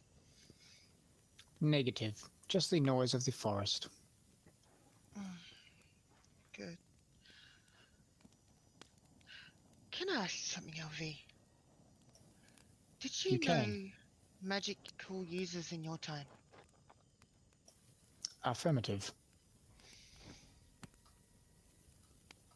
Do you remember any of the sigils for things like teleportation circles? Negative. That is not my speciality. So you wouldn't remember any sigils or anything like that? that might have been in them. Searching memories. DM, would LV remember anything? About what specifically? About the teleportation circles and such? Yeah, magic sigils or anything like that. Yeah, the sigil, some of the sigils that may have been on them, not necessarily the full teleportation circle, Okay, but the so sigils that would have been on them. roll a history check with disadvantage, I would say. Because you've been locked in a sarcophagus for 400 years, so... That is true. But he may have dealt with that in his time before that, potentially. I doubt it, but 11, one of my better rolls of the night. yes, even with an 11, you would have possibly at that time seen a teleportation circle being drawn, but you would not be familiar with the sigils individually, how they were put together, or anything like that. Okay. Affirmative. Spellweaver 225 used to make sigils for transportation from city to city. Unfortunately, this unit, 426, cannot remember, as it is not my speciality. That's okay. Dilly's going to look at her circle that she started and just flip it over. Did they have these anomalies 400 years ago? I know it's more common recently, but did they have anything like it 400 years ago? Negative. DM, I believe not. No, there was no such thing. And that, like, when LV was commissioned, it was right at the beginning of the Dragon War, and before the banishing of Kosas. So yeah, there was no mention of any kind of arcane anomalies. Everything sort of worked the way it was supposed to work, as far as anyone was aware. Yes, negative. 225 units never had issues like you and Private Various seem to have.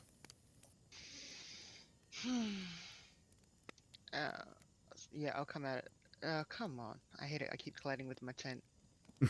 I'm going to take a walk just outside of where the firelight is and walk around using my dark vision. Yep, no worries. So I'll get you roll of perception. LV, you can roll another one as well if you wish.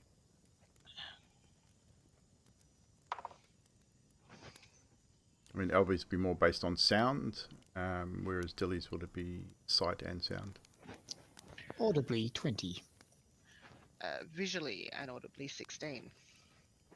Much the same. Like, you don't hear anyone approaching. Like, you don't. LV definitely doesn't get the impression that there is definitely anyone out there like there was before. Dilly, you see nothing really. You see the odd movement here and there, which you definitely perceive to be animals. Just the regular forestry animals. Get the sound and maybe catch a glimpse of a larger animal or two through the course of the 2 or 3 hour watch. In fact, the watch will go over a little bit longer than initially planned, obviously, because you had a little bit of interruption in your night's sleep. So the sun would start to rise as your watch continues. The final sort of hour or so into the watch will bring you into sunrise and just past sunrise for you guys to get your full night's rest. But the sun starts to rise and you now can see a lot more, obviously. You put the fire, you can probably not put the fire out, but you can dim the fire down so it's not so brightly sort of lit if you wish, or you can put coffee and stuff on, preparing for breakfast for the next morning. Jillian's gonna start putting on breakfast and coffee. So we've got sausages and eggs on the fire there, so you're good. As Dilly does that, LV would like to, as the light comes up, look at the tracks that the enemy left. Just have a look sort of just outside of camp. Okay, which way they went. So for you, you would know that the dead body was down in the south of the camp, down this area. And there was definitely talk about blood trail. And the blood trail would lead off in sort of a southerly direction, then sort of head west, and then sort of disappear around this. There's a stump sort of right at the bottom of the map there, where it heads off the map, and the trail sort of disappears into the brush. You get the impression they may, by that stage, sort of dragged them that far, wrapped them up, maybe picked them up, and moved differently. But if you want to roll a survival check for me to see if you can see any further tracks from where the blood trail stops. 13. 13. How far are you willing to follow it without orders? I will always keep the center of camp in sight, so probably, I don't know, 50 to 60 feet until I get It's the sun's how up, far the so trees? I mean Yeah. the sun's up, so you would to keep the the trees aren't super thick, so you've got to keep the camp in sight up to about 120 feet, I'd say. So if you wish I to would follow the like to tracks that use far, stealth as well. okay, please. so roll a stealth check. Do you inform Dilly of what you're about to do, or do you just leave the camp? I'm keeping her in sight, so my rules are pretty strict. So no, as long as I can keep the camp and her in sight, I'll go that far. Dilly, you would notice as you're preparing breakfast and that, Albie just starts walking the direction of the body the body part that you found the previous night, and sort of you can still see him. Like you keep him in sight. He keeps you in sight at all times. He goes into stealth mode. What is your passive perception? Is a 12. So you would lose hearing on him. Like you would initially hear his footfalls, and then the footfalls would dissipate, and you would lose that. And at that point, you'd probably look up, and you would sort of see him, but not. If you know what I mean, you'd know he's there, and he's sort of darting from tree to tree, and then you sort of lose sight of him for a few moments. But I'd say you're probably not too alarmed. Like, I mean, he seems relatively capable. So how far out do you follow it? Do you follow the 420 feet before you start to lose sight of the camp? Yeah, so LV sort of, his limbs would go all and he'd fold into almost like a spider-like, four-legged spider-like position, and he'd sort of hunk close to the ground, and then his panels would move, so he's got that sort of minimal reflective surface going on, and he'll go back. Yeah, it's like if it's 120 just before I lose sight, I'll follow them as far as I can, looking every which way for the enemy. So with a 13 survival check, you look around the area where the blood trail stops, and you sort of move 20 feet either side of the blood trail, and you then spy a broken twig. You move over in the direction, then you see a footprint, and then you sort of see, as you get sort of 50 feet out, you see a bunch of footsteps sort of merge together. You're not entirely sure exactly how many are in this group, because they move in sort of almost a 2x2 into single file at one point, so it's really difficult to tell exactly how many were there. But there was definitely more than 5. That is most evident. It was definitely more than 5 individuals in this sort of track. And then the tracks, they start to peter out as they get to more more solid ground. As they sort of reaches a solider sort of earth, you get a bit more gravel and stone as opposed to the softer grass. And you kind of lose the tracks about 100 feet out. Okay, once Elvi loses the tracks, he heads back, still stealthing all the way back to camp before he unstealths.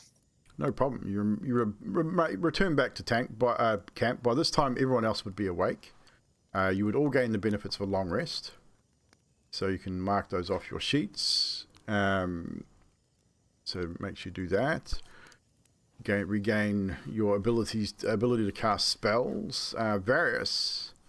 As you emerge from your tent, you sort of look down at your left side. Your tattoo is still there. I'd say you've got at least a good portion of the day with this particular marking. And it's quite intricate. Like I said, it's very tribal-esque.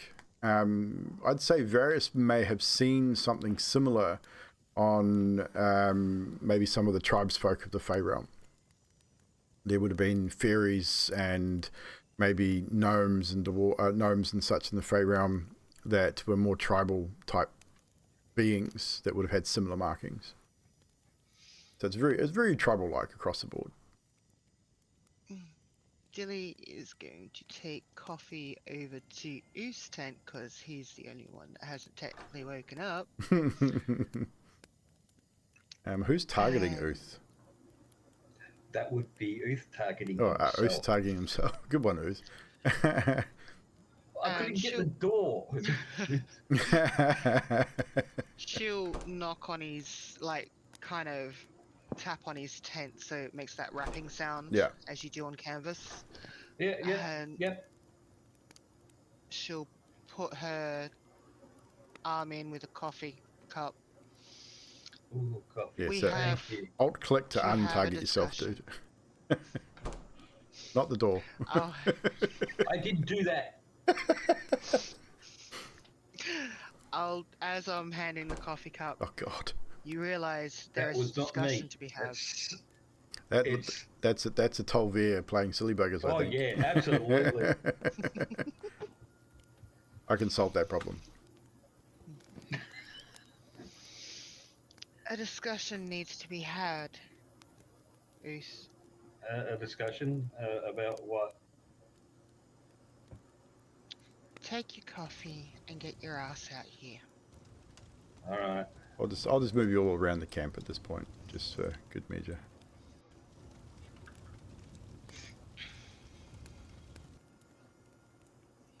I mean, if the campfire's too loud, just in the music settings, go to your volume control and you can change the ambient volume. That'll reduce that volume if it's too loud for you.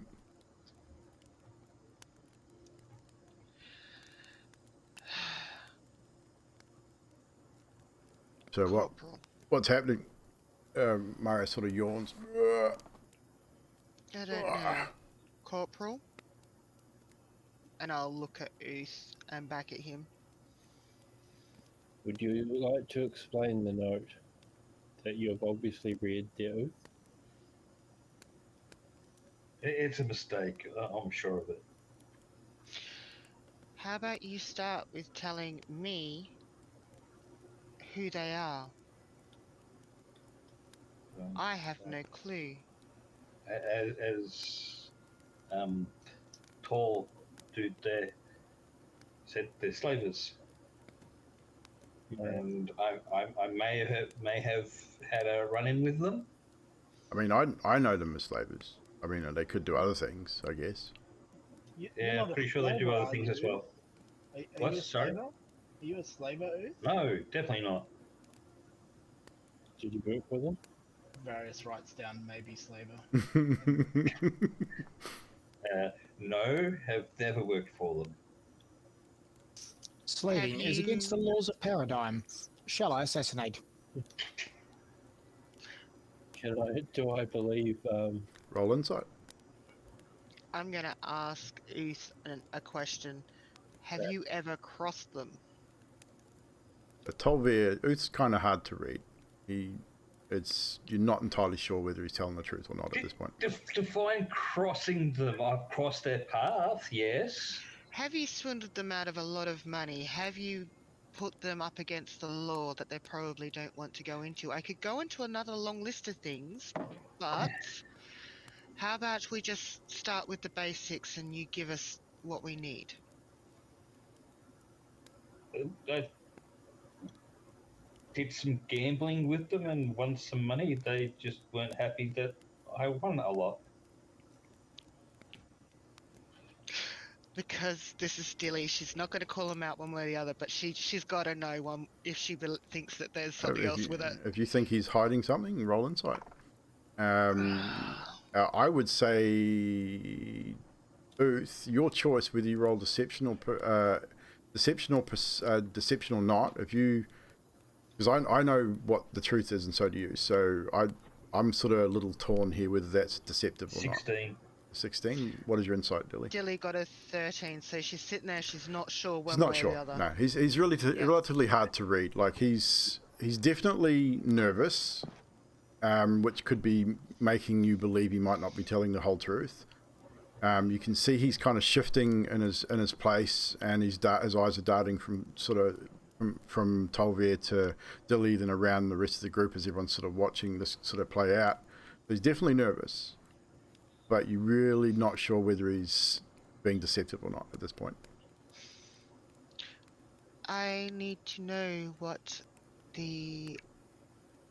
So I wouldn't know whether these... So slavery is obviously against... Slavery is against the law and paradigm, yes. And this group is slavers, so therefore... Supposedly. Like, I mean, at this point, you're not entirely sure. Like, yeah. The information you've got is from Marath, who kind of says, yeah, Marath. they're definitely slavers. Uth has kind of confirmed that a little bit. He's not, even then, it doesn't seem like he's overly sure. Mara sort of pipes up and says, well, I mean, I know they've dealt with slavery. I don't know if they still do it. I mean, I assume so. Just in my travels and what I know and what I've seen. Corporal, how do we I wish mean, they're to all a deal bunch with of this? cunts, if that's what you mean. Yep, I agree with him. A bunch of what? Oh, sorry. Not nice individuals, various. The actual definition, by the way, various is a shipping term where you actually put this big round pole and stick it into a slot, and it's a little hole for shipping. Seems legit. Right. So when Cleon it's C. used Dilly in a is correct. So yeah, they use it as a slang term. Basically, they're So, assholes. I get shot because they're after Uth. Is that what we're saying? I don't know if they knew who I don't who think they did Uth either. was. Honestly, I mean, they came for gold. That much is true. I mean, The commander didn't recognize me, but I recognized him. I did a bit of gambling, and the winnings were in my favor. You may as well say. how much Uth in your favor? Quite a lot, And actually. you're not being totally. I mean, All right, if you hang on. just beat them gambling, why would they issue a 5,000 gold bounty on your head? Hang on. Pull out my dice.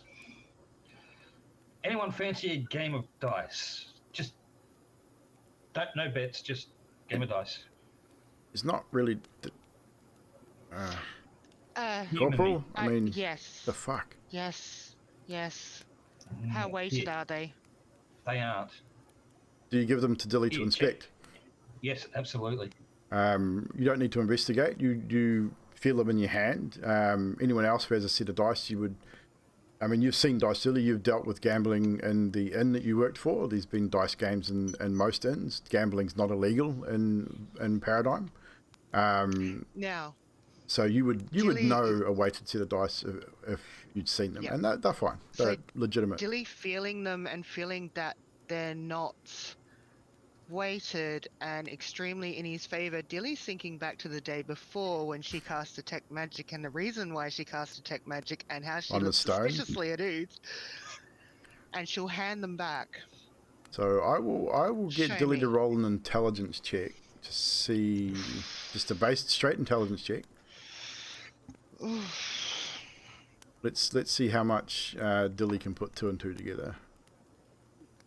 19. 19. Ooh. That's pretty good. So, thinking back on previous conversations and the stone, Uth had mentioned something back at the keep about being able to do things.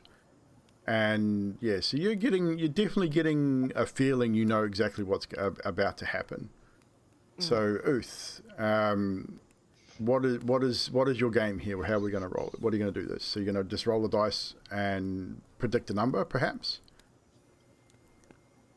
Yeah, we'll do that. or get them to roll a dice and predict the number it's going to land on. Probably the better way to go. Yeah, To utilize Yeah. the skill. So you tell Dilly, keep the dice. keep the dice, roll them.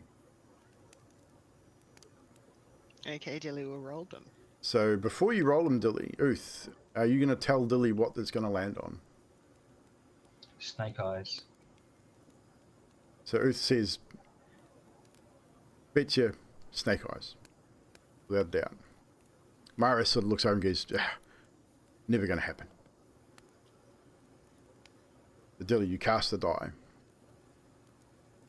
And Uth, I need you to roll a deception check just quickly for me to see if your tell triggers in this particular moment.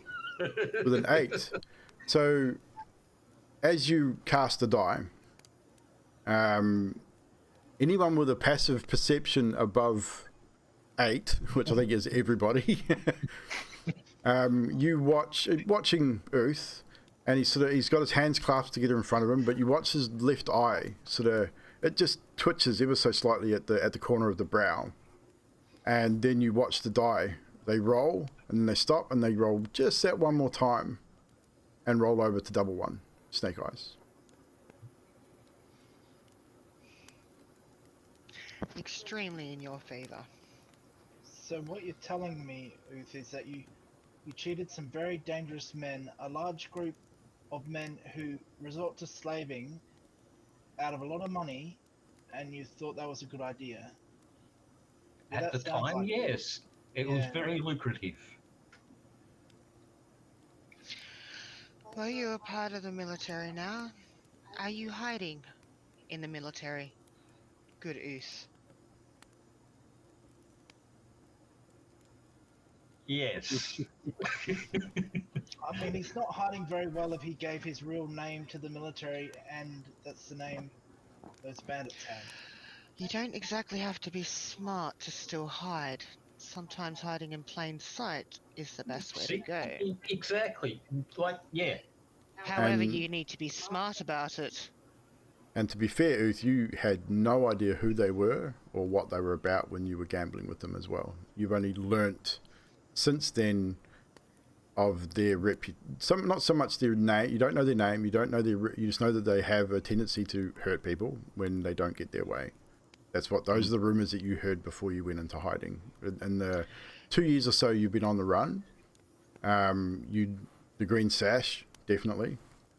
You know that the individual that was at the table, which was the leader of the group that accosted you last evening, is extremely violent and extremely brutal when he needs to be, but he's also very, very intelligent.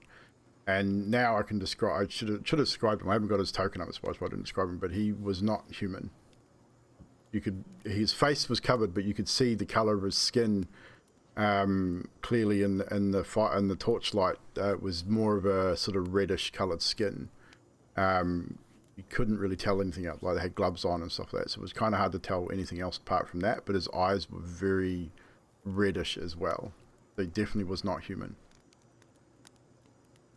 But that, just to give a bit of context, so what you do know is that him specifically, what you found out over the time you've been on the run, that he himself is extremely violent and extremely brutal when he needs to be. And he does not like to lose. And they're the only people that you cheated and the only people that you're hiding from, or are there others?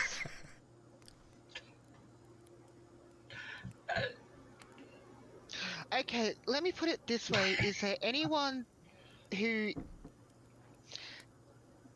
Have you cheated any of the, and I'm going to put in the good guys?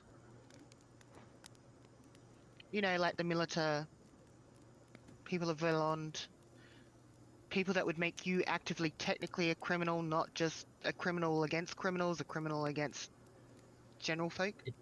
Okay, is this before I joined or after I joined?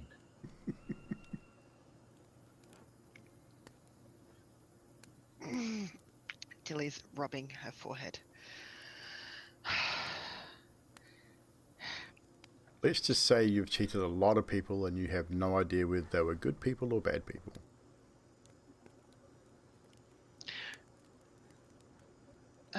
Corporal, we have to... Do we report this to the sergeant?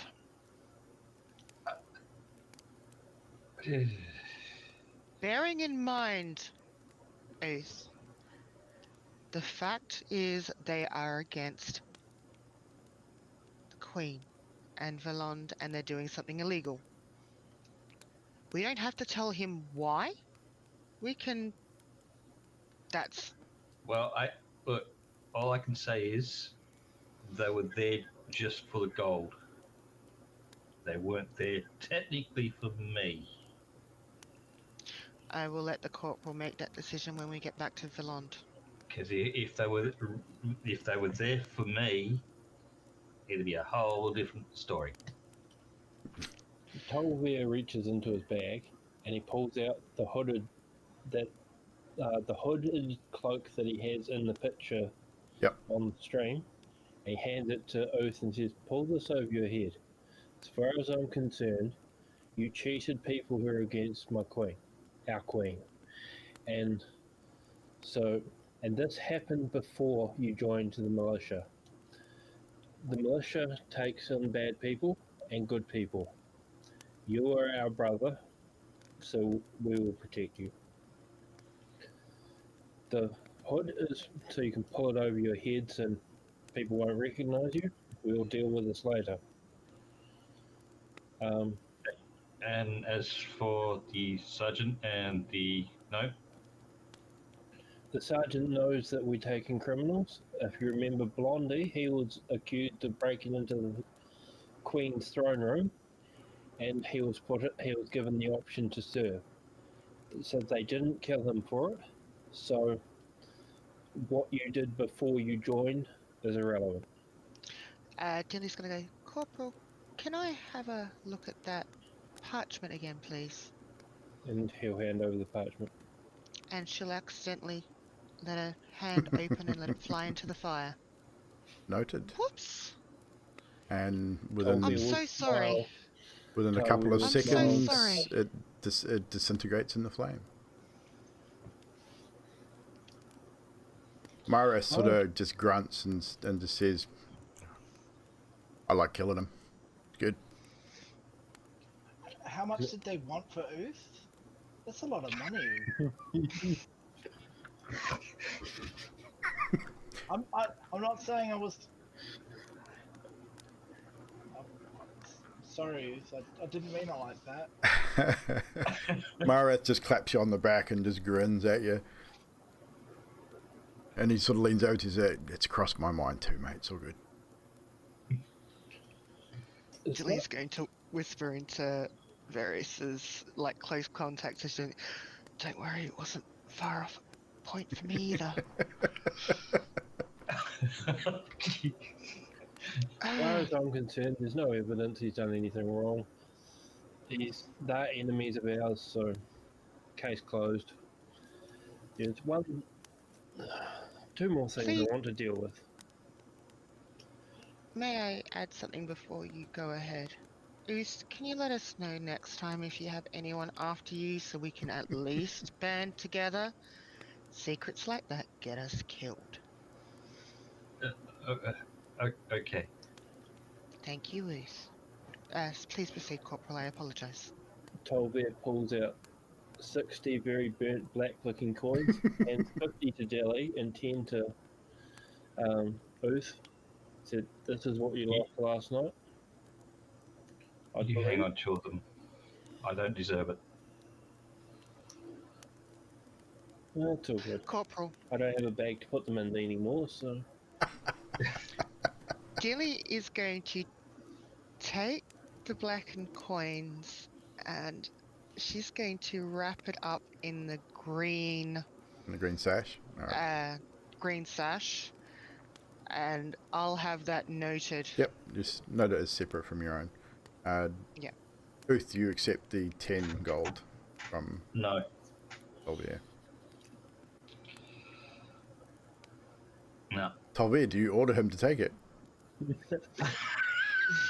Actually, I like that idea. I order you to take these coins. Just remember, you're in a position of power, so you can abuse it a little bit sometimes. Yes, wow. you are ordered to take the gold from your corporal. So you take it. It's a far cry from the 10 platinum you lost the night before. All I remember was 10. But yeah, he lost 10 platinum, which is 1,000 gold. Shit. Which is pittance considering how much? Yeah. Not So- a story. Yeah, we'll leave that there. So if there's nothing further, while you break down camp and proceed on your journey. There was one. Carry on. There was one more thing. As for yesterday, when I was not obviously leading the group, that was me testing you to see if you would fall into line.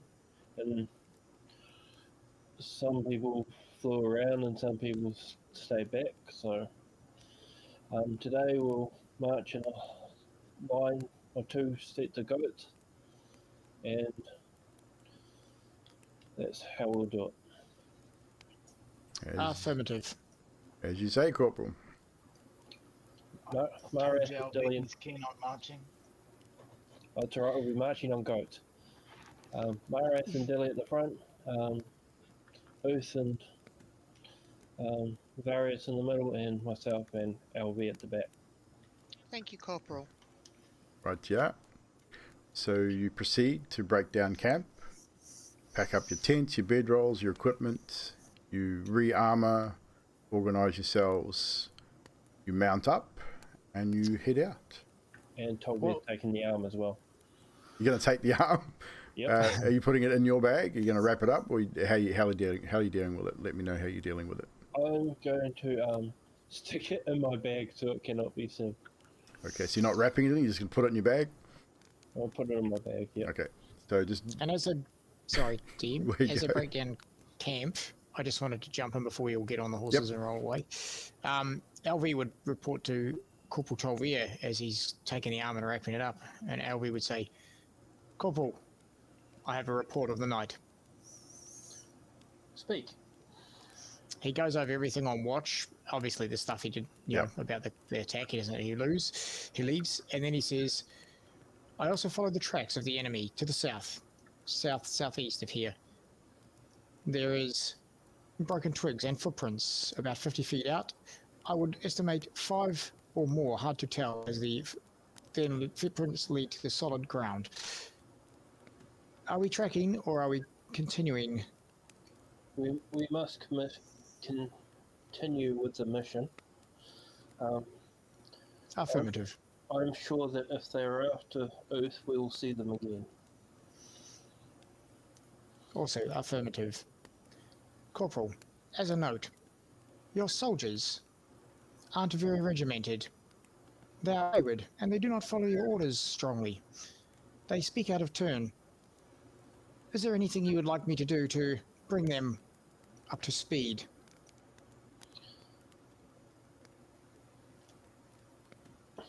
Just if you see something that you think is out of place, be sure to mention it and give them a light prod to keep them into line.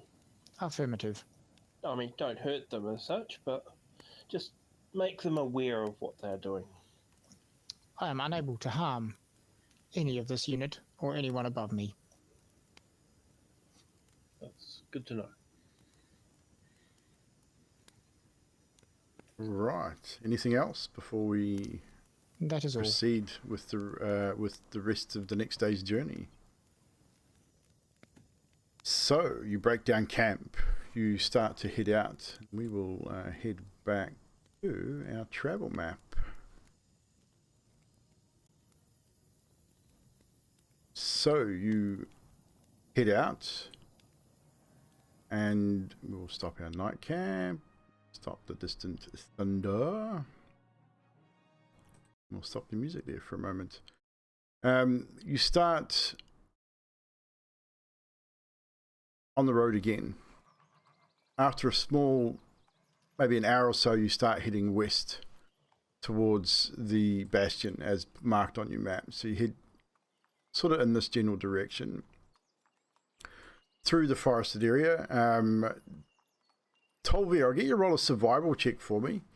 Let's see if we can cut down your time frame. You are reasonably familiar with this area. You've spent most of your life in and around sort of this area of Valand, of Paradigm. Well, It's not bad. It's not bad. It's not great, but it's not bad. You again, like I say, you're familiar with the area, so your travel is a little swifter than would usually be. Most other people would take a little bit more time. You know, some of the forest here is thicker in some areas and thinner in others. You know where swampy ground would be and know how to avoid it. And it was a natural 20 bounce off the wall. Bugger. So you don't do badly. You expedite this travel reasonably well. You do not see anybody else on this travel as you've left the main road and now traveling through forestry. You spy the occasional animal group. There's some deer in the distance. You hear maybe the growling of a bear or some such animal about that size. You're not entirely sure as you travel through. You then... Yes? If it needed to be, he'd then send the group into a single file if needed. Okay. Through. Easily done. If you know the area well enough. So if you need to travel in single file to get through certain areas, you would do so without any hassles, and you'd regroup back to double spacing as and where needed. You reach an area eventually where as the sun starts to set on the second day, which is now putting us into the 34th day, or Adreth, the 34th day of Azil. You camp for the evening. You post your watches, LV staying stagnant on watch as he always does, with others rotating through. This night nothing really happens. You are more aware because of what happened previously. Uth, you have a restless sleep, but a sleep, and you manage to gain, everyone manages to gain a long rest without too many hassles. You, probably all of you would be aware of Uth, and you do hear his murmurings in his tent from time to time, and are probably a little bit more aware of what's possibly going on, and maybe that could be the cause of these dreams and nightmares that he's been having. Occasionally waking, not screaming like he did that first time, but occasionally waking with a start and then going back to sleep and just being generally restless. The next morning, you break down camp once again and you continue onwards. You then, which brings us into Mordrith, the 35th day of Azil, getting towards the end of the month. You travel further westward. You have to circumnavigate a swamp, which, as I say, Tolvir, you're aware of its existence. You know it's boggy and marshy, and you know you have to go around it. Going through it is definitely not a good idea. You then reach a series of old dead trees, which you can see the Bastion off in the distance. These dead trees have been here for decades. Even though the ground here is regrowing and the grass is green and there are new tree growth and that around the place, these particular trees have been here since the time of the vampire that once roamed these lands, and they just never grew back, and they've just remained. They're dead and grey, twisted and old. It's almost like they've continued to grow, but without any kind of foliage or any kind of other sort of visual signs of life. It's quite eerie. And there's a thick mist sort of rolls in, which is kind of odd, because by the time you reach sort of this area of the but by the time you reach the area where you see these dead trees, it's kind of like midday, 1 o'clock, it's sort of early afternoon, so there shouldn't be fog rolling in at all. But this whole area seems kind of odd anyway. You eventually make your way across through the dead trees, and you find an old road, overgrown with with ground cover and vines and things, but it's the remnants of the old road that led up to the Bastion. And as you get closer, what you see is the remains of a 3 or 4 storied manor house. The exterior wall of the estate is in ruin. You can see where some of the posts, the old stone posts, still remain but have crumbled away. Large sections of the wall are now gone, with bushes and new tree growth and that growing through a lot of the remains of this property. I'll get everyone to roll a perception check for me as you roll up on the outside of this ruin. 14. We've got a 14, a 15, a 21 from Various, 12 from LV, 14 from Dilly. All pretty good rolls. This place definitely, it looks like it's been long abandoned. It definitely looks like a ruin. As you continue to move forward and go through where the gates would have once stood and would have once been majestic iron gates, now lie in rusted ruins on either side of this roadway. Again, overgrown with vines and thorns and things like that. You come up to the front part of where the house would have once stood, and there's a large, now crumbling and destroyed fountain, which once had a statue lying in the center of it, which is now lying in ruin all over the place, bits of it scattered. among the front of this old house. The windows are broken, shutters hanging on single hinges, others gone entirely. No doors remain on the house. Looking at the house, you can all see that it's an absolute ruin. There's no way anyone would be inside that house. Just setting foot on over its threshold is a risk unto itself, as it looks like the house could fall at any moment. It's been here for many, many years, it seems. For at least 100 years. You know that for sure. And probably 100 years prior to that. You've been told to investigate, looking for cultist activity. You know there's many outbuildings in this, well, where there were many outbuildings in this old estate. There would have been an old barn, there would have been maybe an exterior stable towards the front of the house, there would have been servants' quarters, there would have been other outbuildings, storage sheds, and as such in this entire area. So you dismount, tie up your goats, your giant mountain goats, somewhere where they would be relatively safe and not able to get away. Tolvir, your orders for your squad, if you will. All right. So you're, just to give you context, you're at the front still. The fountain's probably to your left. You got a little bit of where an old stable might have been to hitch horses. The old hitching posts are long gone, but these old ruins, you've tied your goats up there. So you're still at the front of the estate. All right, LV, I want you to look around for footprints, see if there's any signs of footprints in the area. Affirmative. Uth and Dilly, I want you to go this direction, and just like around this sort of way is sort of like pointing around a building, but not saying go into it. Yep. Saying just go around, see if you can look in, just be aware of the surroundings. And Varus, I'll get you to come with me, and we'll go around the other way. We'll meet at the other side of the building and move on to the next one. Mara says, and what do you want me to do? I forgot he was here. Mara, I mean, I'm pretty big. You can't really miss me. Because it's all good. Mara, I'll get you to go with LV. Roger. So with that, we will roll with LV and Marath first, as you start circling the left-hand side of the manor, looking for any sign of foot traffic. So I will get both of you, which will be me. I rolled an investigation with a 9. A 9. Let's roll an investigation for Mr. Where are we? Investigation. Marath with an 11. So combined to be a 10. Marath will bring you up to a 10.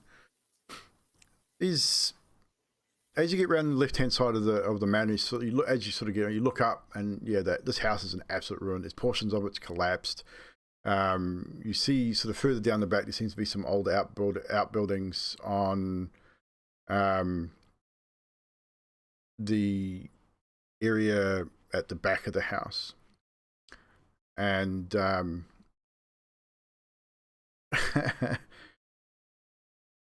we have a Sadiq here? Is that what you're telling me? Is he in the chat? He didn't roll a nat 20. No, he's not. So did Marath roll a nat 20 on stealth? It's like, man. Yeah, because I couldn't see him. Indeed. But yes, so with your rolls, you do see footprints. Hard to tell how long they've been here. They could be fresh, they could be old. One or two sort of here and there, but they don't sort of lead in any kind of direction. There's definitely been someone here, probably in the last maybe 2 to 3 months, but you're not 100% sure if it was maybe just looted, like people coming in to have a look at the place because it's got a reputation or a history. Maybe people have used it to camp here. Maybe you really can't tell at this point. So you do your circuit to the back of the house and then maybe come back around the other side. You would pass, I think, Various and Uth on the opposite side. I think it's what you said you were going to send the other two around the other side. Or was it Dilly and Various? Dilly and Ooth. Dilly and Yeah, Ooth. I mean- Right. So you'd pass him, you'd pass each other in that sort of motion, but you don't really see anything out of that would stand out with those rolls. And you'd eventually move back and report back to Tolvier. Yeah, I mean, I can't see anything. I mean, what about you, LV? Did you see anything overly interesting? I mean, there's a few footprints, but nothing major. Negative. We will then move to Dilly and Ooth. Or Dilly and Ver. Fuck, my memory's terrible. It The was Dilly Dilly group. and Ooth. Dilly group. So Dilly and Ooth. Dilly and Ooth. You are instructed to have a bit of a look around the outside of the building, around that right-hand side, and moving around to the back, and then around the left-hand side and coming back. So you do a circuit of the house. So I'll get you both to roll perception checks because you're not investigating anything specifically at this point. 18 from Ooth. Very perceptive of you, sir. Perception. Yes. That is a dirty 20. Dirty 20, both high rolls. So you guys, you can definitely tell. Looking at the house, as I said, it is in absolute disrepair. It is on the verge of falling down. But as you get round the corner of the house and sort of start, as you turn the house, you both sort of glance over towards the back of the property. And it's quite a big estate. Like when I say an estate, from the house to the where the exterior wall would have been a good 300, 400, 500 feet away. And you see remains of maybe what would have been an old servant's quarters. But the one thing that does catch your eye is what looks to be an old barn. But from where you are, it's about 200 or 300 feet away. You catch a glint of something in the sunlight as the cloud sort of moves over and sort of lets the sun shine through briefly. You get a glint of maybe chain on the door, which would be out of place. Just a glint in the sunlight. It looks possibly like there's something on the door, maybe a padlock or a chain. You're not quite sure from this distance. But there's definitely something that's not rusted all to hell in there. Did you see that? Yeah. Should we stealth? I mean, if you want, we can try. And walking around, she'd probably want to stealth back just in case, because they've seen that. Okay, so you want to stealth back to the corporal? Mm-hmm. Okay, so I'll get you both to roll stealth And checks. Actively perceiving as well if there's anyone around. I mean, you got your perception checks from before will stand for this, so 21. It was on a 7. It was on a 17 and it rolled to a 7. So that's as a stealth roll, that will be. Why is that not working again? How? I got 9. No bugger. I'm going to use I'm going to burn an advantage. I've got 2. Well, that's an 11. That's better. It's an 11. Oh, I know why it's not working. I have to move that.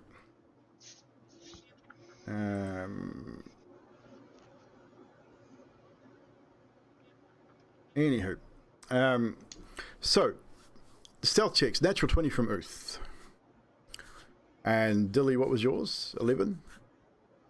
It's not too bad. 11. I mean, it's not too bad. I mean, it's you are both. I mean, Ooth makes no sound whatsoever, which is pretty good for him. And you both make it back to Tolvier and you report what you've seen. Who else did we have there? We had Varys and Tolvier. You were going around the opposite side, yes? Yep. So before we resolve the report, and we'll probably end it with the report, Tolvier and Varys, you move around the other side. So I'll get you to make perception checks, please. 11. Another natural 20 from Varys. Oh my god.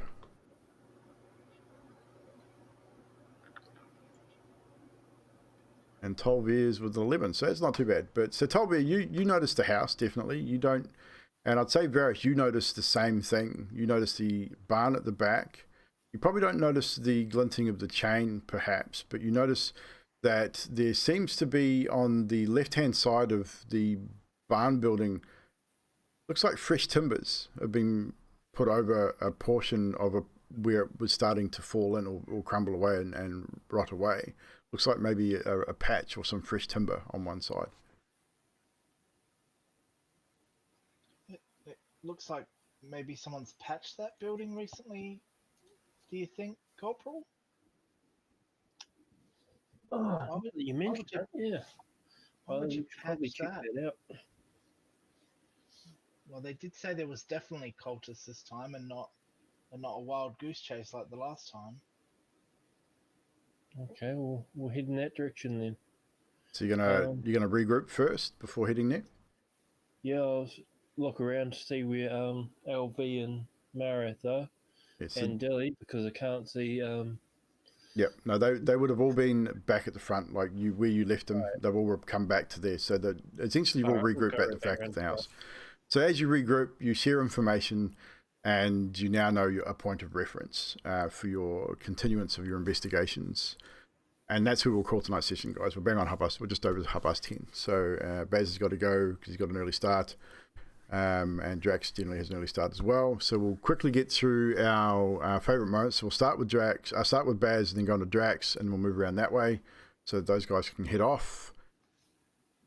So Baz, Mr. LV. LV noticed. No, I guess there's quite a few good moments actually from tonight, so I'll just pick a couple out of here.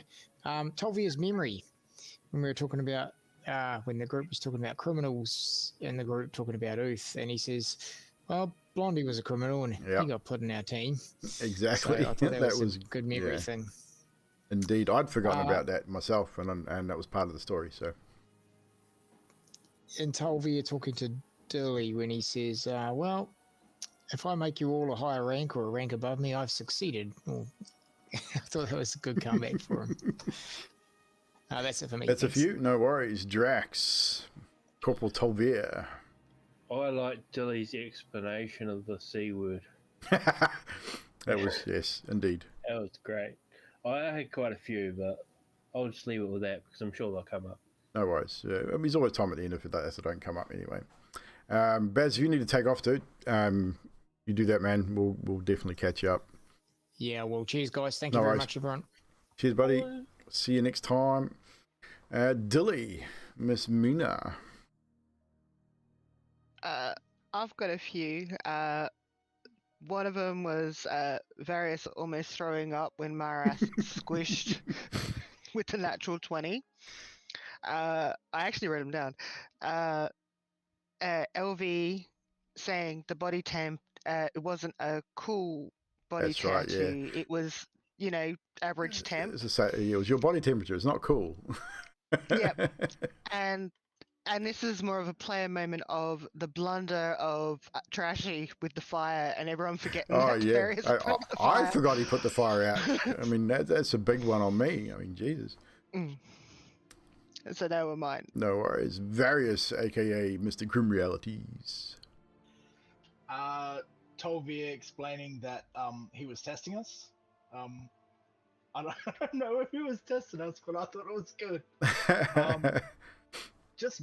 I think you did really well with Marath, and just the brutality of that first hit. Dude, a natural 20, dude. And I mean, those poor guys only had 11 hit points. So I think he dealt like 17 in one hit. It was crazy. Yeah, and the question to Uth about like whether he'd crossed like criminals or good people, or before I joined the military, or like. Indeed. Well done. Trash, a.k.a. Mr. Usmartridge, a wanted man. The conversation between Dilly and Tolvia about the Queen. And Dilly giving the DM ideas. Oh, yes. I'm taking notes here. So, as well, I take note. I store these things away. When you guys do things and suggest things like, interesting. Especially when it comes to punishment. Anything else? That's about it. No, that's it. For me, just absolute awesome with the roleplay, guys. You did well in the combat. I did say to you guys sort of before, just remember you are soldiers. Remember you are there to uphold the law. and things like that. So I think you played that out very, very well. Knowing when you are overwhelmed and outnumbered, Corporal Tolvier as an example, obviously that decision falls to you as a corporal to order your soldiers to stand down or to continue to fight, and it's also your responsibility to keep them alive. So to make that decision based on potentially overwhelming odds, well done, definitely needed to be made. That particular encounter did have a potential to spiral out of control very, very quickly and not work in your favor. But then again, it may have. I mean, Marath was rolling very, very well. I mean, he killed the first one outright, had almost killed the second one. So there was still potential there, but decisions have to be made, and I think you made the right one in that particular moment. So, well done there. The big thing is that at the time, Tolvier wouldn't have realised that certain people weren't wearing armour. Yup. And when it's a was Varus hurt, obviously hurt. Yep. You'd be like, okay. Yeah, you definitely would have seen him without armor on, like his butt flap was hanging out. So, yeah, so definitely, you definitely played that very, very well. Chat, if you got any moments, I've got a bit more time I can be here and to hang out with chat too anyway, so we don't have to run right this moment. If Drax has to go, you take off, dude. I know you got a couple more that haven't been said. If you want to get through those, you do that now, while chat's thinking of any moments that they may have. Varus saying the iron is hot. Just confused by the whole iron being hot. Who said that? That's random. LV saying that Marath resembles a Model 1. Oh, Model 101? Yeah, that was good. Model 101. That was good, yeah. Then LV going, searching memories, and then immediately goes, damn, would I know this? Yeah, well, so we hadn't really discussed a whole lot of stuff about what he did know or didn't know at that point. So yeah, it was kind of that was good enough for him to sort of ask that. One more is the fact that everyone was wondering what the price was on OZ.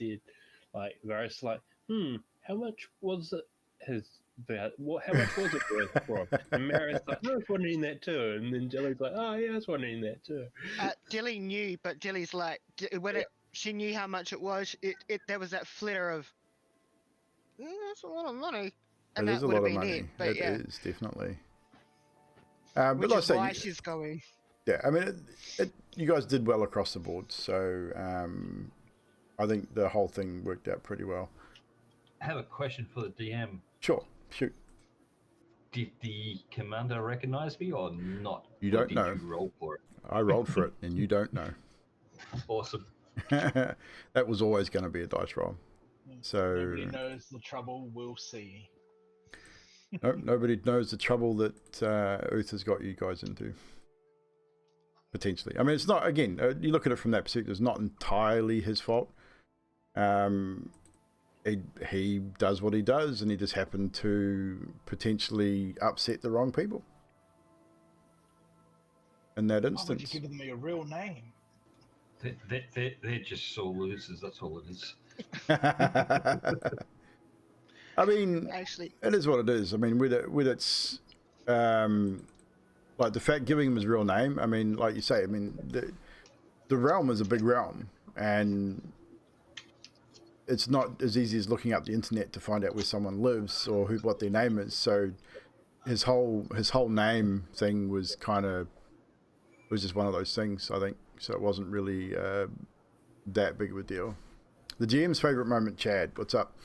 For me, I think it was just Marius natural 20 that him getting a natural 20, and I say Tolbeer stopping and making that decision, realizing he was probably outnumbered, realizing that he's responsible for his soldiers' lives, and making that decision, stand down, let them take the gold. It's not worth potentially dying here at this point. We can get him back later, maybe that's the mentality behind that. But also him turning around and telling Uth that doesn't matter what you did. You're brothers, and you're our brother in arms. You're part of the militia. everyone gets a second chance. So it doesn't matter what you did prior to joining this militia. You are now one of the militia. We're one unit. We're basically a family, and we will deal with it. That's No. my favorite moment, definitely. And yeah, I have to admit that was something that goes along the lines of where Dilly would have been thinking as well. And I'm just when that testing was this too, said, I'm guys. So like, don't stress. I'm testing. I had to. My image for my Nat 20 Nat 1 was in a shared file, so it was coming up as not an actual file, so I had to move it to a physical file. So yeah, I really enjoyed that moment as well. It's like what you did beforehand, you know, doesn't really matter. It's who you are now. I'm actually happy with that outcome. The outcome I was expecting, blackmail. Well, that's the thing. If I think if it was an adventuring party, it may have turned out slightly differently because of that very thing. I mean, adventuring parties can be more individual than when you look at it from a military standpoint. You are in the military. You are all part of the same group. You're part of the same squad. Your squad is your new family, basically. You look out for the man standing next to you, or woman, depending on the circumstances. But you are responsible for each other. You're responsible for keeping each other alive. Whether you cheated them on purpose or whether you knew who they were when you did it, that doesn't enter into it. In this sort of situation, the group has pretty much said, well, hey, we got you back, which is how it should be. And I like that Dilly burnt the paper. Yeah, that was cool. That showed that she's got his back as well. And Marath just likes to kill people. So he's intelligent, but he's also easily pleased when it comes to battle. He will rage and he will battle, and he likes the martial combat. He likes to be in a fight, and if he can kill something, he will. But he'll also follow orders as well. Like I said, Tolbear said, no, okay, stand down. And he'll as much as he was raging and as much as he wanted to go out and just deal that killing blow to that last dude that he could see, he knew that, okay, doing that would potentially put the rest of you at risk as well, I would imagine. So that's kind of why I played it that way. And again, I don't really want to paint Sadiq into any kind of corner with his character, so I'm kind of just playing it the typical barbarian route, where he likes to hit things, he likes to punch people, and yet he's got an air of intelligence about him as well. With the paladin side of things. has your back too, for science. It's all for science. So before we go, Okay. I got to calculate a little bit of XP here for you guys. So I'll put it in the group chat as well, so that Baz and Marath can get their XP. But even though there was only one death, you'll get the XP for the encounter purely because of the way you handled it. So we got, how much we had there? We had, so it'd be 250, 500, 600. How many of you? There's 5 of you in there. Be 125 XP each. There's 6 of us. There's 6? Oh, there is 6 of you now. So in that case, it'd be 100 XP each. Did we get XP from last week? No, so make it 150 each for XP for last week. Because you're not always going to get XP too. So just bear in mind, if you don't have an encounter, I may give you bonus XP for RP, but you won't always get it. So it'll be 150 XP each for tonight and last session. I will put that in the Discord as well, just so that Maris. So how much should we have all up? 1350. Whatever he said. 13. I believe it's 13. Level 3. Yes, it should be 1350. 1350. Yeah. Yeah. We had 1200 last time, and then we just added 150. Yeah. We just added 4,000. I mean 150. Yeah, so I'll probably even Okay. add Baz's and Maras and D&D Beyond and just let them know. So that's your XP for this evening. Again, thank you very much, chat, for hanging out with us tonight and hanging out in Paradigm with our militia squad, who is heading. They're now at the Bastion of Eche and have discovered potential activity which they're going to investigate next session. So starting next session, we will have them approaching said building and leading to whatever's beyond. So we should have an interesting session next week. For future reference, we will be starting at 8 o'clock. I did want to go back to 7:30, but Trash's work at the moment doesn't allow him to start in that early, and he would miss too much, and we don't want to lose him as a player, so we'll stay at 8 o'clock. He will be late on occasion. It's all good. I said don't stress. So Trashy still will be late on occasion, even with an 8 o'clock start, but we will be finishing around 10:30 each night. Baz has to go sort of pretty much on 10:30 because he's coming into his winter hours, so he's got definitely big early starts. Drax will be in the same boat. Yep. Yeah, no worries, dude. Cheers, bud. So we've got because of IRL commitments, we sort of limited to that 2.5 hours, which is I'd like to push it out to sort of 3 or 4 hours if I could, but if we can't, no drama. We'll deal with it. So coming up this week, Wednesday night.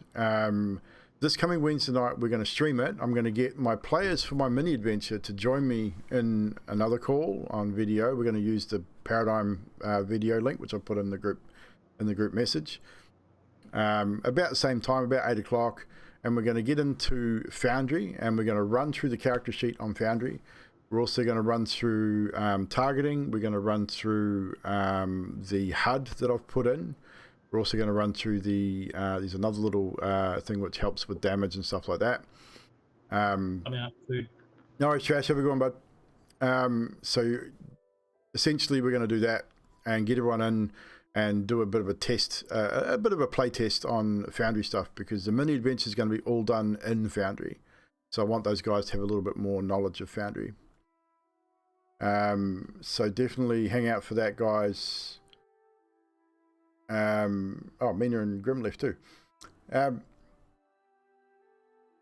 definitely. So hang out with us for that on Wednesday night. Tomorrow night I'm going to be doing a new map, which will be I'm calling it Red Forest, which is my first commission map. It's someone's asked me to do this map for them, so I've got the basis for it already. So I've got the ground cover. We're going to add in the trees. We're going to add some dead trees, some bushes and stumps and things. There's going to be you guys dropped out. I'm not sure what happened there. Yeah, because I didn't do anything, so I'm not sure why you got kicked. That was random. Never mind. That's odd. Yeah, because I'm still there. Yeah, well. It's all good. So players for next Wednesday, again, just join me in the chat about 8 o'clock. We'll sort of start when we start, and we'll get into that. We'll do some Foundry stuff. I say Monday, we've got a commission map to do.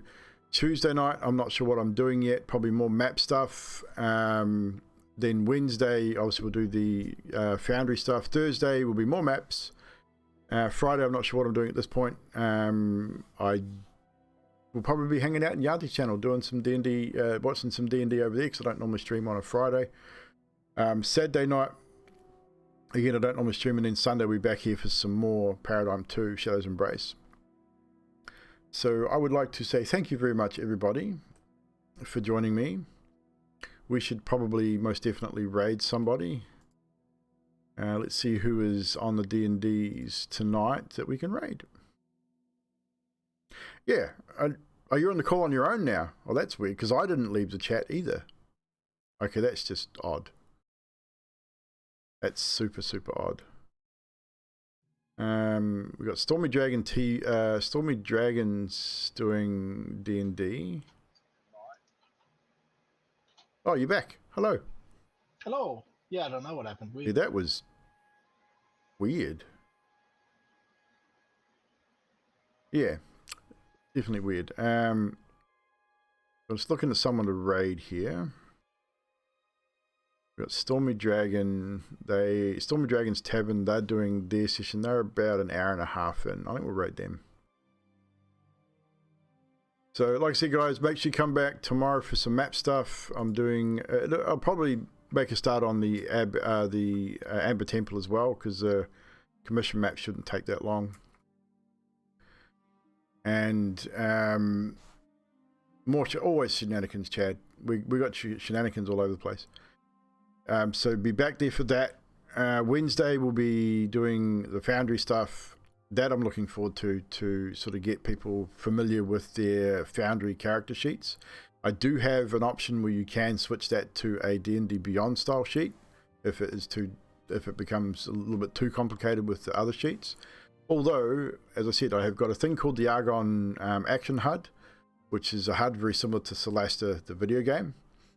It looks almost identical. You can put everything in it. You got your spells, everything's there. You got access to your saves and everything as well, and that way you don't actually have to have a character sheet open. It works more like a game, which is kind of cool too.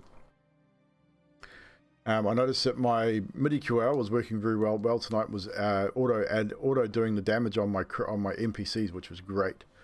And I think it actually was auto damaging the PCs as well, from what I can tell. So that is working brilliantly. So that's always good. So hopefully that will work well for the mini campaign as well. With any luck, always these technological difficulties. So, where is my raid thing? So we're going to raid, guys. Thanks so much. We'll see you tomorrow night for some map stuff. You got messed up automatically. You did. Indeed. And we're going to raid. We're going to say goodnight. And we'll see you tomorrow.